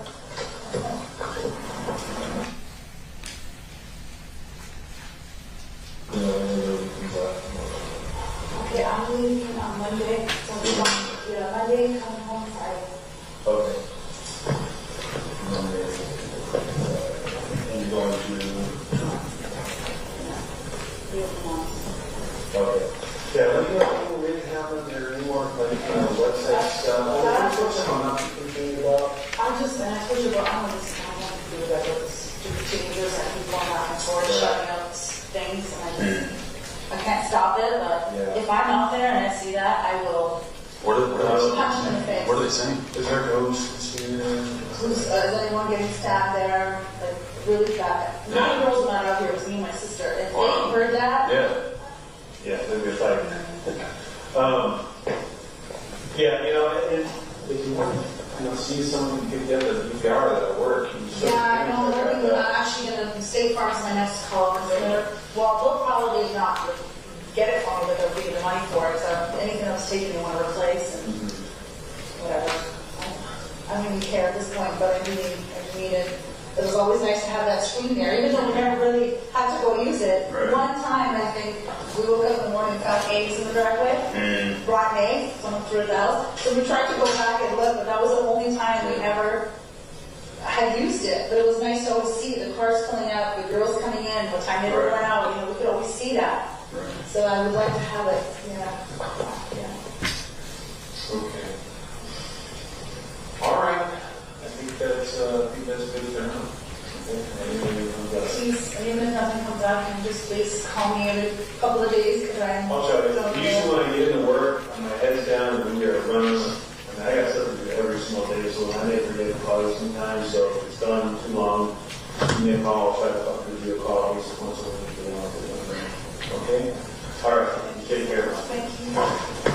We'll talk to you. Sure.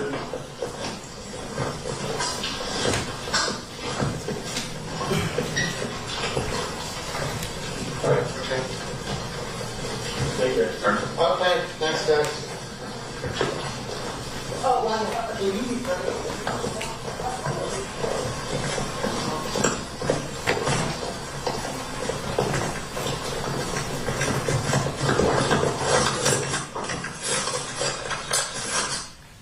Please retrieve. Please retrieve and transfer.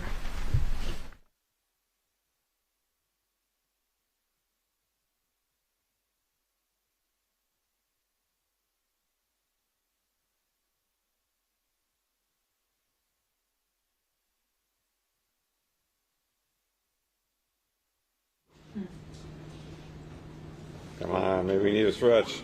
A photograph that is titled Defendant Sementilli and Detective Verna next to Fabio's Porsche in Sementilli Garage, February 21st, 2017. Maybe marked as People's 47. 48. 48. Has a red number 1 in the bottom left corner. A photograph titled Victim Fabio's Porsche in Sementilli Garage with the same date with a number 2 in the bottom left corner. May it be marked as People's 49. Yes. And then a set of 2 photographs titled Victim Fabio's Porsche in Sementilli Garage, same date with a 3 in the bottom left corner. If it could be marked, please, as People's 50. So marked.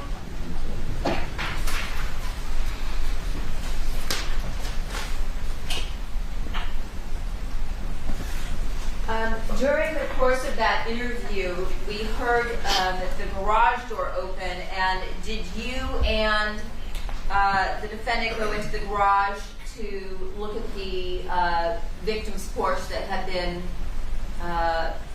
brought back from the impound? Yes. Showing you People's 48, do you recognize what you see here? Yes. What is that? It's the victim's Porsche. Monica Sementilli and herself, and you can see the cabinet where the DVR was and the door leading to the kitchen. Okay. Showing you People's 49. Do you recognize what you see here? Similar image, just showing the other side of the vehicle. And are these 48 and 49, are these photographs that you took while you and your partner were at the Sementilli residence that day? Yes, they were taken by Detective Marshall. And showing you people's 50 also photographs taken that day? Yes.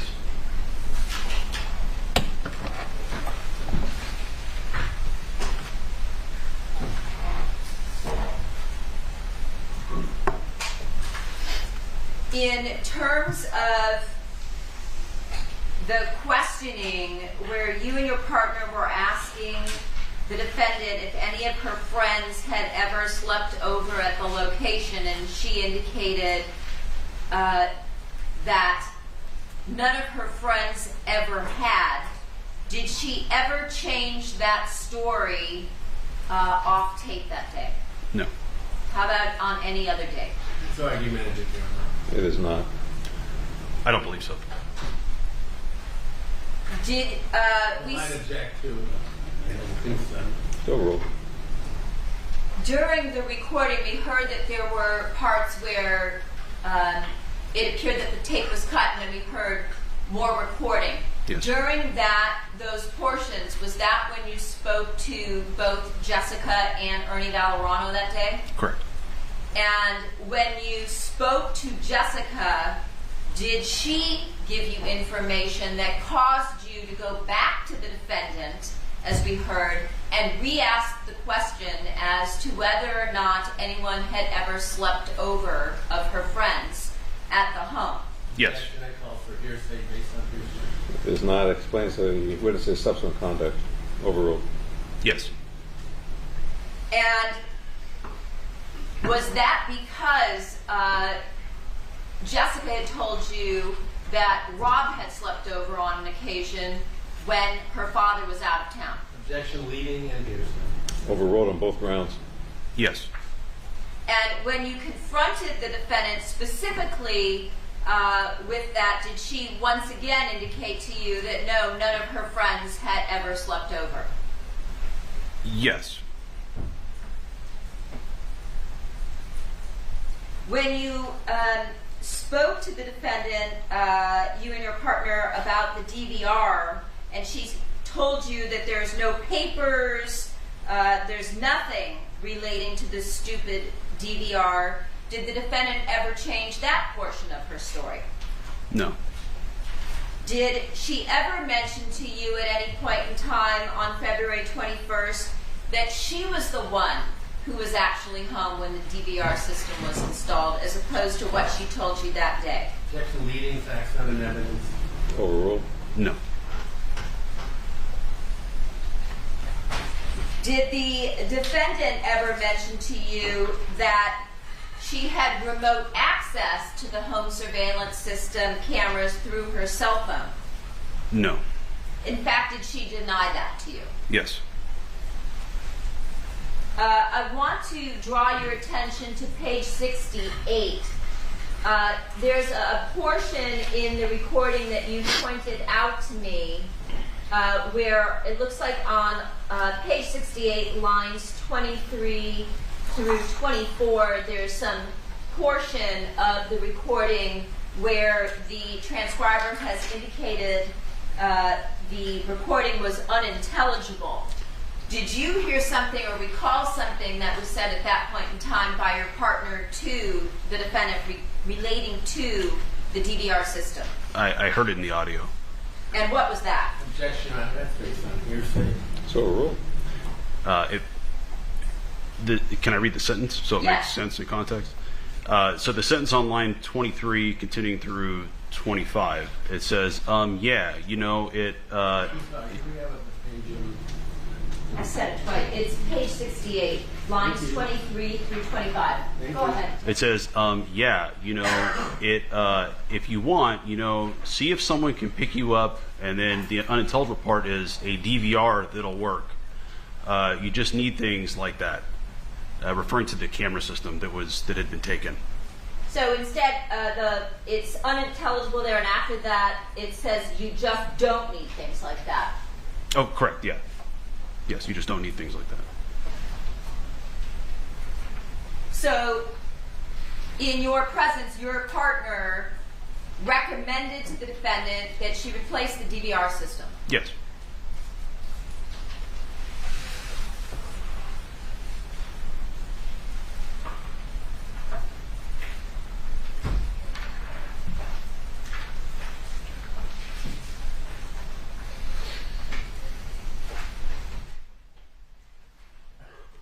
And did the defendant ever change her story with respect to the fact that she told you during the course of this interview that when the mirror is opened, she gets a text on her phone, and on that particular day, she did not get a text on her phone? Did she ever change that answer? No. Did she ever change her answer when she told you that of all of her friends, the only ones that had been to the home were Elise and Faye from her racquetball group? Objection, that was asked and answered. No.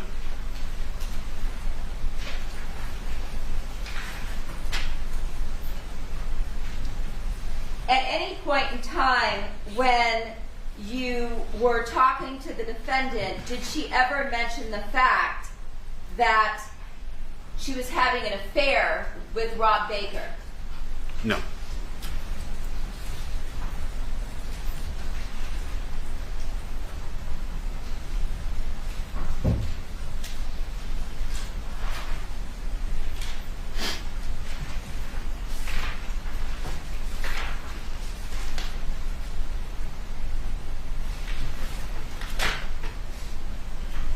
And on page 57, where you asked what Rob's last name, when the defendant said, "I think it's Baker," did she ever change her statement and say, "Actually, I know it's Baker because I have some sort of a close relationship with him"? No. Counsel, I'm going to interrupt and take our afternoon recess. For Alton's present. Detective Verna, you're still under oath. You may continue. During the course of the recorded interview that we just heard from February 21st, almost a month after the murder of Fabio Sementilli, was the defendant ever told that she was being recorded? No. And did you and or your partner have some type of hidden listening device attached to your bodies? Just a digital audio recorder, which is about that big in size. It's something we used for virtually every interview we always did. And where would you have that during this interview? Probably in my pocket. So it wouldn't be visible? Right.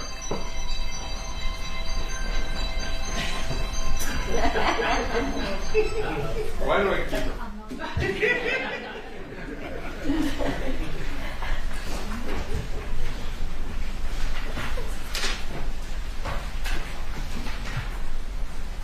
At any point off tape or outside of the recording, did the defendant ever tell you that on the day that her husband was murdered, that she saw Robert Baker when she went to LA Fitness with her daughter that day?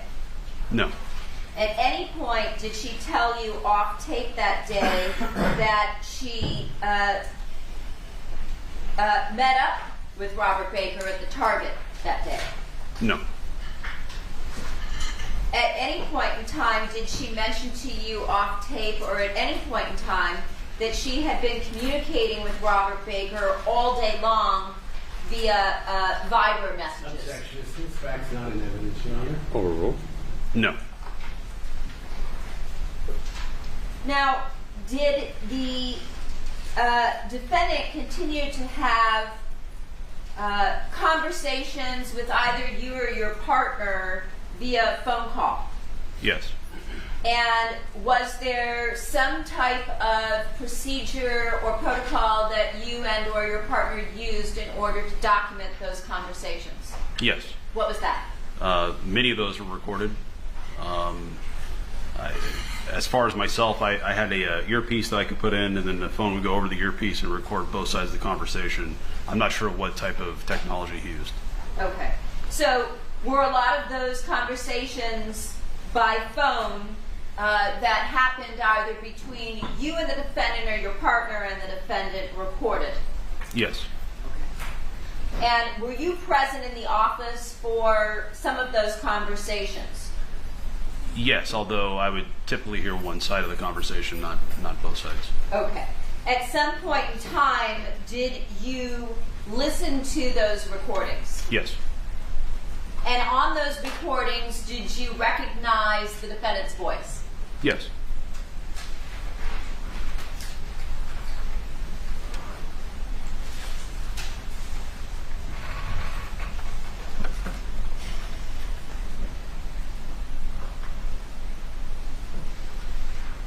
During the course of your investigation, along with your partner, did one or both of you have conversations with life insurance companies, including MetLife? Detective Parshall did.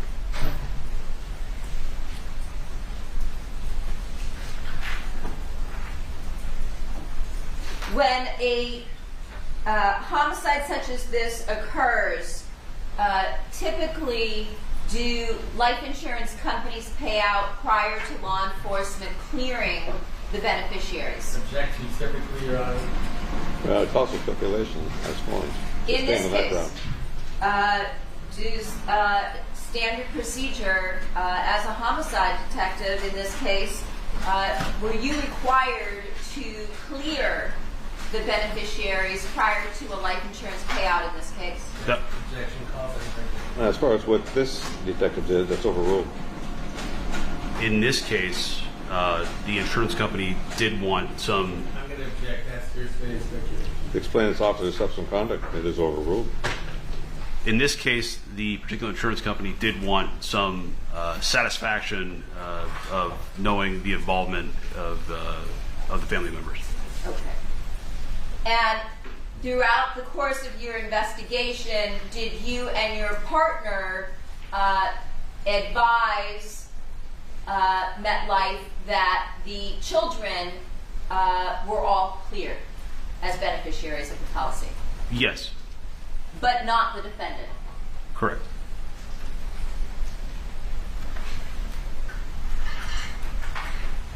Your Honor, I have another recording. It's approximately 45 minutes in length. It's recording number 708355 that contains approximately 11 recorded conversations between March 2nd of 2017 and the date of arrest, June 14th of 2017. May the recording be marked as the people's next in order. That'd be 51. And may the transcript please be marked as people's 52. Yes. Counsel, we don't have 45 minutes. So at the proper time, you can stop the recording. Okay.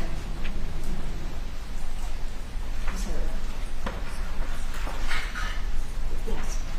Because they're separated into separate date clips, Your Honor, just let us know when you'd like us to stop. If I could pass out the transcript.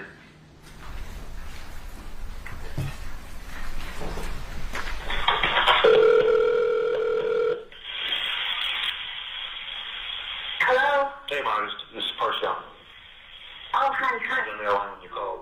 Hey, I wanted to ask you, just trying to cover our bases here. A lot of these burglars are big time into identity theft. Do you know for sure, was any ID or any kind of paperwork or credit cards or anything taken from, that had any of your bank account information or anything from the dresser drawers or anything that you know of? I don't think so, but I've had an identity theft happen to me, and that was over a year ago. Oh. Where did that occur? Yeah. Oh, it was somewhere in Ohio, but it was a Verizon wireless. They bought phones with my identity, and then I started getting bills, and that was it, and they ended it there. Okay. But recently, no, I don't. You haven't noticed any kind of unusual, there's no unusual bank activity on your savings or checking your credit company or anything like that, huh? Oh, no. No. I mean, I haven't checked in the last few days, but I don't think so. Okay, well, that's good. I just, these guys are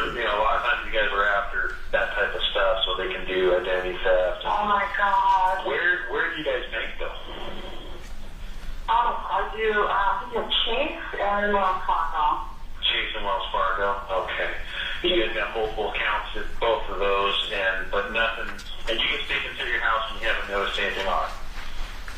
No, I most statements are online. I really don't have that much paper statements coming in there. Okay, well that's good too. Okay, well obviously if you notice anything unusual, let me know. But as far as you know, you didn't keep any bank paperwork or Yeah, in my office. but not in the drawers that you guys went through, right? No, and if anything, if there is anything in the door comes up, you can make a kitchen drawer, and I don't see anything different, a paperwork anyway. Okay. All right. I just we just want to cover all our bases, and that might be another avenue for looking into these guys if they're using any of your bank stuff or identity stuff. So, but if you have those, I'm gonna keep looking. okay, yeah, just let me know if anything comes up. Yeah. Okay, that's all I had. Okay, thanks, Monica. We'll talk to you. Okay, bye. Okay, bye.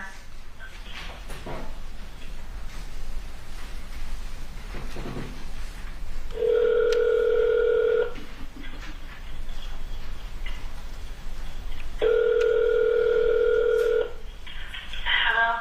Hi, Monica. Yes. This is Detective Parcell. Oh, hi. How are you? I haven't called me back in so long. Yeah. Well, you're out of town for a week, right? I came home Friday and I call you almost every day. Well, I was off Monday and I've been extremely busy with this case. I got a lot going on here. So I haven't been in the office very much. What can I do for you? I got nothing new. I got a lot of stuff going on, but nothing I can discuss at this point.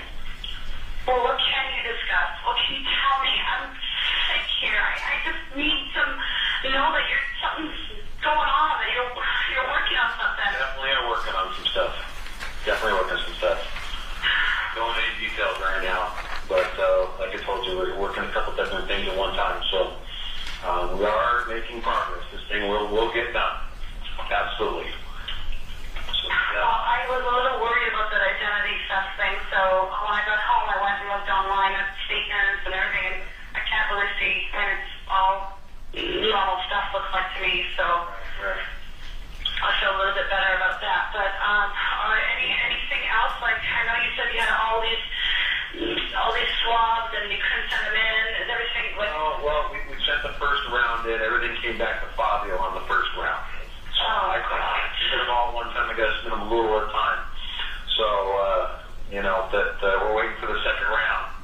The first one was set up, so I got that a little bit quicker than normal. The other one's probably going to take a little bit longer, so we're waiting on that too. So I'm not too optimistic about it, but we're submitting some more things. So that's kind of where we're at. I'd asked you about the DVR. Did you ever figure out what kind of DVR system that was in the house there? No, I haven't found any paperwork for it, or anything on the debit card or bank statements. But my insurance will replace it for me, so I went online and Googled and tried to look at what I thought it looked like. Okay. And I sent them a picture. Now I don't remember the name. I can go look on Google just to what I remember what it looked like. But I don't know the actual name. Okay. Well, a lot of them look real similar. I need to look at the brand and the model.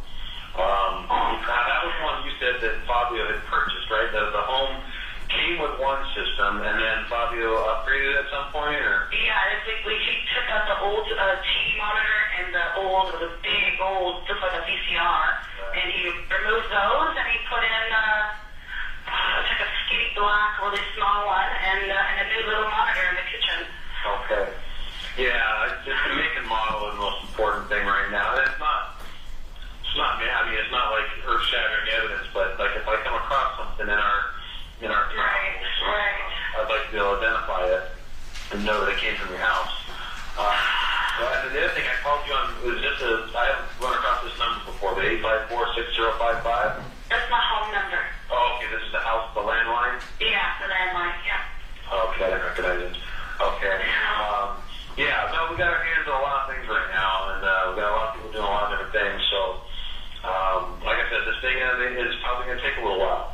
So you might be able to find out, a lot of information and be looking at the right group, but you got to prove up your case against somebody. So it takes some work. So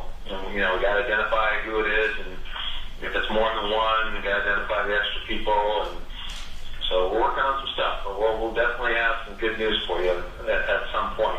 I just don't know when yet. So you got to be patient with us. Partner and I are working hard on this. And my boss is aware of everything we've done, so we're keeping track of everything we do. I got a huge 5-inch binder on this thing already, so we're making progress. It's hard to be patient. It's hard. I know. Like I say, these guys, I knew what they were doing. You saw the video, right? These guys were prepared. They took precautions. They get rid of evidence and not leave evidence behind. It's my job extremely difficult. I know you guys know your job, and I don't know your job. But if it were me, did you at least send in any car evidence first? Because they were in there. Right. Well, anyone that takes off in a car knows that it's going to get processed, So they take precautions to wipe things down, clean things up. I'm not saying that's what they did. I'm not saying we did get anything or didn't. But when can you tell me anything? When this is over? Or when we're close to this over, right? Yeah. oh my God! And you suggest I don't do any private investigating or anything on my own? That's up to you. But we're gonna get this thing done. So that's completely up to you. I would definitely have a DVR hooked up as soon as possible. But you're still waiting for your insurance company on that? Yeah, everybody's lagging. Everyone's got their fucking hands out, and I'm just sick. I just need some information. I just need to know Would be my something. Everybody wants to be paid, or they want this, or they want that, and I just... Your regular bills and stuff? Anyway, I just want to be able to tell my kids that things are hopeful, and I don't have any hope, so that's why I keep calling you. Well, we're going to get this done. Like I said, I can't get into details right now, but it will get done. We're moving. Okay. Okay? All right. I'll talk to you maybe later this week or early next week. Okay. Thank you. Okay. Yeah. All right. Bye.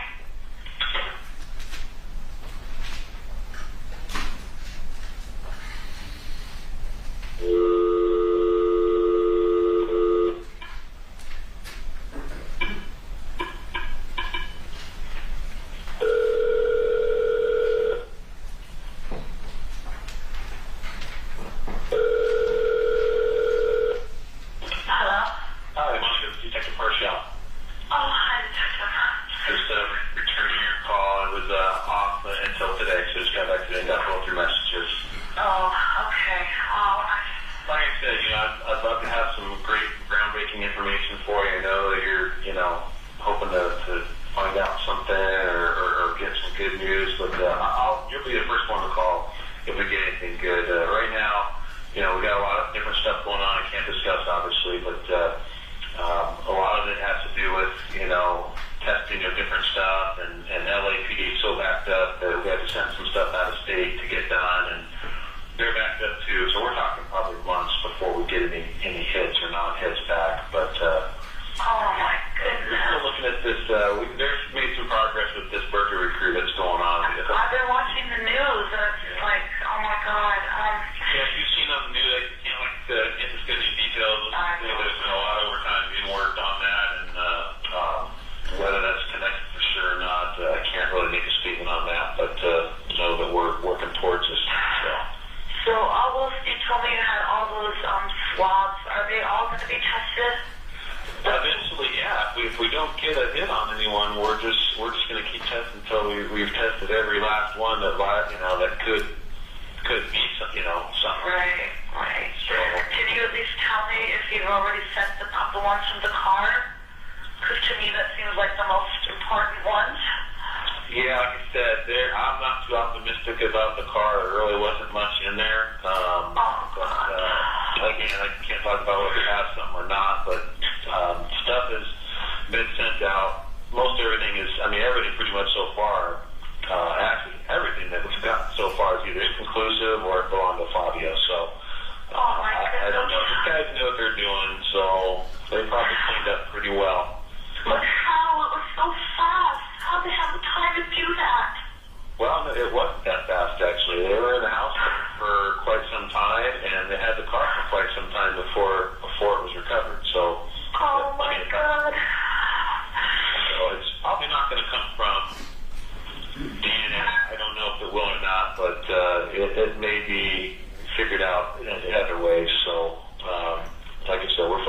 on these crews that are really hitting hard. So that's about all I can tell you. Anything on your end at all? No, I just got a text 2 days ago from Fabio's HR team, and they said if I could follow up with LAPD because they're waiting for some confirmation. I don't know if anything came across your desk, but HR? Yeah, from Fabio's company. I think it has to do with insurance or something. And I said, I don't know, but I don't know if you have seen anything or they're waiting for you to send in a confirmation or something. I have no idea.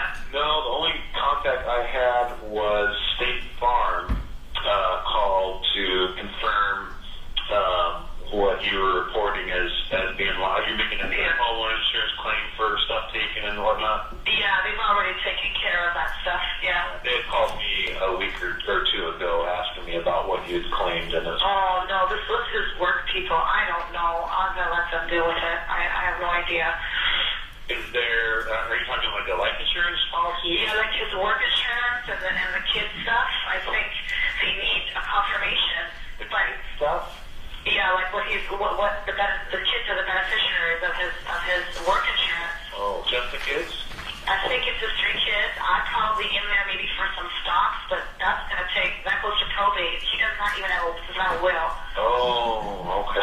But I don't think that's what they just want confirmation for. I think it's because it's accidental and they need to hear from the LAPD. I don't even know. Yeah, they can call me.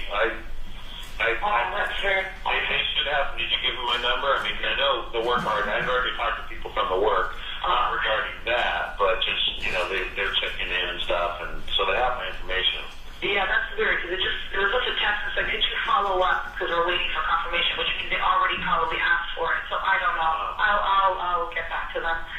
Okay. Yeah. I'll give you a call. So I'm here today and tomorrow, and then I'm here for a couple days next week, and then I'm off for a few. But like I said, a lot of this stuff has been submitted, and we're just kind of waiting. So we're talking months, if not more? Yeah, right. Yeah. What if this summer I decide, I'm not sure financially, what if we decide to move or move back home? Well, that's fine. I mean, you have the right to do that if that's what you want to do. I know, but I just want to know before I leave here.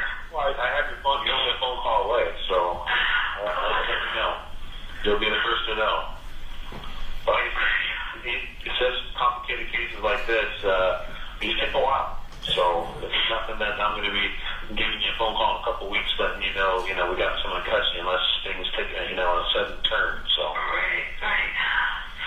Okay. Everything's good up, and we're working too much overtime on this thing. So it's not too much in my book, but they got to watch their numbers and stuff. But we're moving forward. Like I said, it's not going to be a quick thing for sure. Okay. Okay. All right. We'll be in touch. Okay. All right. Thanks. Bye. Bye-bye.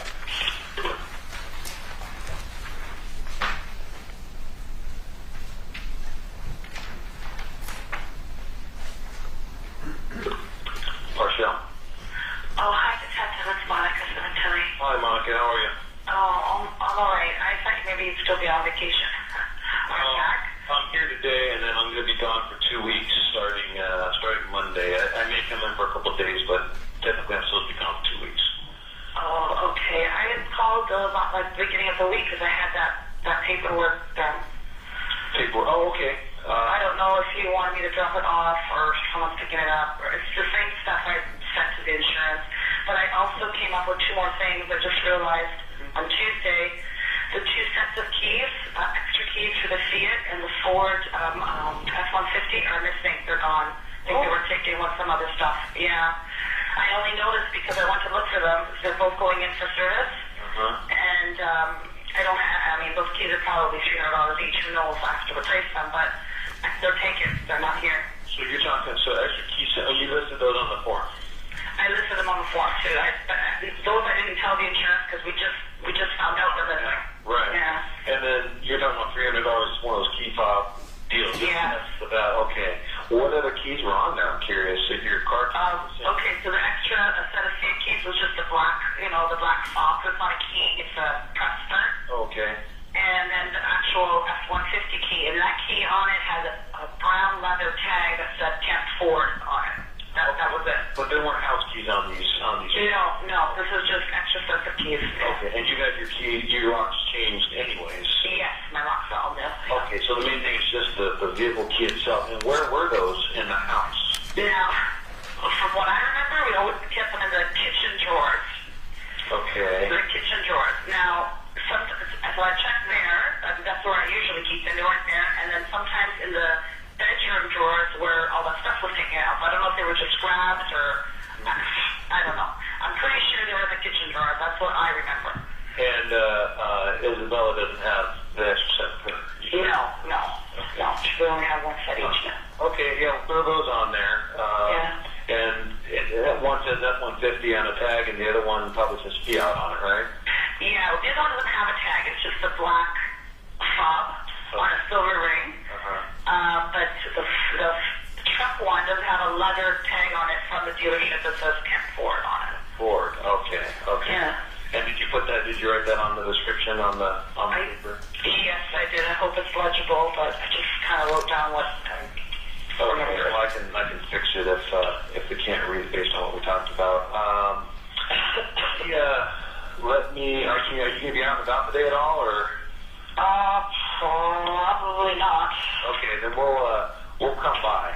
I've got something at 11:30. So I'll come by between 12 and 1. Are you going to be there? Yes, I will be here. Okay. I'll give you a call in case anything comes up, and then we'll plan on between 12:30 and 1.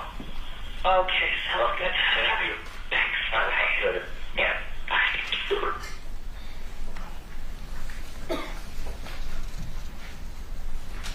Portia. Hi, Detective Portia. It's Monica Sementilli calling. Hi, how are you? Oh, okay. We just got home from trial. We went home for Easter, and I wasn't sure if you were back, so I thought I'd call this morning. Yeah, I just got back this morning myself. I was off for a couple weeks, as you know. So, nothing. I haven't received any updates or anything yet. We're still getting to work. But I don't anticipate anything monumental to, pass on to you today, but we're just continuing to do what we're doing. Anything on that end? No. Just my kids have kept asking me. I know I asked you before, and you've been busy, but if we could get his pictures from his phone or something. Let me write myself a note. Pictures on Fabio's phone. I'll see if I can get that this week. I got a busy week, though. I wanted to ask you also, did you ever find the DVR information at all? No. I mean, we've been doing closets and drawers and stuff, and I haven't seen anything like that. Okay, and was it one of those systems you could check on your phone? You could, if you're away from the house, you could check to see how the cats are doing, or, is it one of those things you could access from your phone? Well, we used to have that, and then when he changed this, and we also got new phones, I don't know. I think it was an app that he could just look. You could see the video feed from your phone. Right. But that was I think the other system we had, which was a long time ago. So I don't. So I think you were telling me that when you guys moved in, there was a system that the previous ownership had already installed. Yes, and it was like an old, really old one. But you guys could access the system from a phone? Yeah, apparently you can look at the phone and see the cameras. Oh, only Fabio could. Yeah, I never had that. But then also we got new phones, then he never had it anymore. And plus we had a new system, so I don't know what he did with that. And so you don't know about the new system, whether he was able to check on his phone? No, I don't know that. Okay, so... It's not no apps on his phone or anything that have that? Not that I could see. So he could use it before, but then you guys all got new phones and a new system. And as far as I know, the new system that you had in when the crime happened, you could not access it from the phones. No, I think we had this new system for over a year almost, or just about a year. Okay, so the system, was it a company that came in and installed cameras and the DVR, or did you just keep the same cameras as before, do you know? The cameras, I think, are the same. I was not here, but I do know that he said the guys came to install it, the new DVR, and they put a new monitor, because it was an old big TV, now it's just like a little screen. Right. So, he said the guys, and assuming it's a company, but I don't I don't know. I have no record on it, any credit cards, debit cards. I don't know if you paid in cash. Right. Okay. Yeah, but now locate any paperwork, obviously, you have taken that by now. I've been through the garage, but I could go look again because I did mostly the house drawers. Now I gotta look through all the garage. Maybe there's a paper that fell behind the cupboard. I'm trying to look where it was on top of that white thing. I'm trying to look around there. All right, yeah, there's a lot of people in their home systems. I mean, pretty much all the new ones can access from your phone, so that's why I was asking if we need to look at his phone again to see if there's any kind of particular app, a company like ADT or, whatever. But, okay, so you think it's the same cameras, they put new cameras in? I think it's the same, but I do know at the front door, we never had one, and then there was one there, so that's the only new one. The other ones we already had. Okay, so when they came to do the DVR, they added the front door camera. Front door camera, yeah. Okay, all right, okay, that's just wanted to clear that up. Okay, well, that's all I got for now. Anything else? Okay, no, and I know you said you guys were waiting for 4 to 6 weeks. Anything there? No, I'm still going through my email and training all this morning. It's probably going to take me an hour or two just to go through my emails, but I don't anticipate anything soon yet. But I'll check and see if there's anything. Okay, all right. All right, I'll be here through Friday, so I'm off Friday, Saturday, Sunday, so I'll be here through Monday through Thursday. Okay? We'll talk to you. All right. Bye.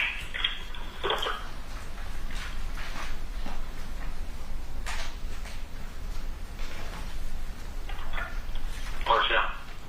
Hi, it's Monica Sementilli. Hi, Monica. What's going on? Just doing my usual Monday morning call, just checking in. Anything good happening? No, nothing really to report so far. Still waiting for stuff to come back. All right. Anything going on that end? No, we're actually just trying to get our house ready to put for sale, but other than that, nothing else. Okay. Did you get it out of security system yet? No, I'm leaving. I'm selling the house. Aren't you waiting until the end of the... You're still going to be living there, though, right? Well, Isabella has to finish school, so I will get another small place for the girls that I can just keep going back and forth to Toronto and here until she's done school. What's your timetable looking like as far as just... I know, it's the whole... I'm trying to make decisions here, but because of the life insurance that we don't know, so we're just going to sell the place, sell the house, and get a smaller place here. And I'm hoping by, it's already May, June or July, we could be moving in somewhere else. Okay. Yeah. All right. You got any weird phone calls or haven't seen anyone around the neighborhood or anything? Well, no, but we always get the Forest Hills Watch, like we have an email group. And sometimes they'll say, hey, saw this strange person, and someone will respond, oh, I know that person, or I saw this, but nothing, no strange calls or anything like that. I have my family visiting me now, and my mom's coming next week for 2 weeks. Okay. So, all right. Did you get the truck transferred over to you or something, or? No, the dealership had to buy it back because they couldn't transfer it to my name without a will or something like that. Oh, okay. And so they had to buy it back, and they jacked up the price like $15,000, and I just couldn't afford that. So gave it back and just got a car for the the original amount that the truck was for. Oh, okay. Yeah. All right. Everything fucking sucks. Everything. Anyway. All right. Well, I'm hopefully getting something back in the next couple weeks. So I'm going to hit them up today and see if they can give me some type of timetable. Like I said, I'm not expecting anything wild to come out of it, but I'll be calling around. I'm meeting with some of our guys from the burglary task force that's working these knock-knock burglars this week, and I'll talk about it. And then I have some photos to show you, some jewelry and stuff. And there's nothing that really, to me, stuck out as matching some of the stuff that you had taken. But some of the stuff, you mentioned miscellaneous earrings and stuff, so I may have some photos to show you later this week. But I'll talk to these guys, see what they got,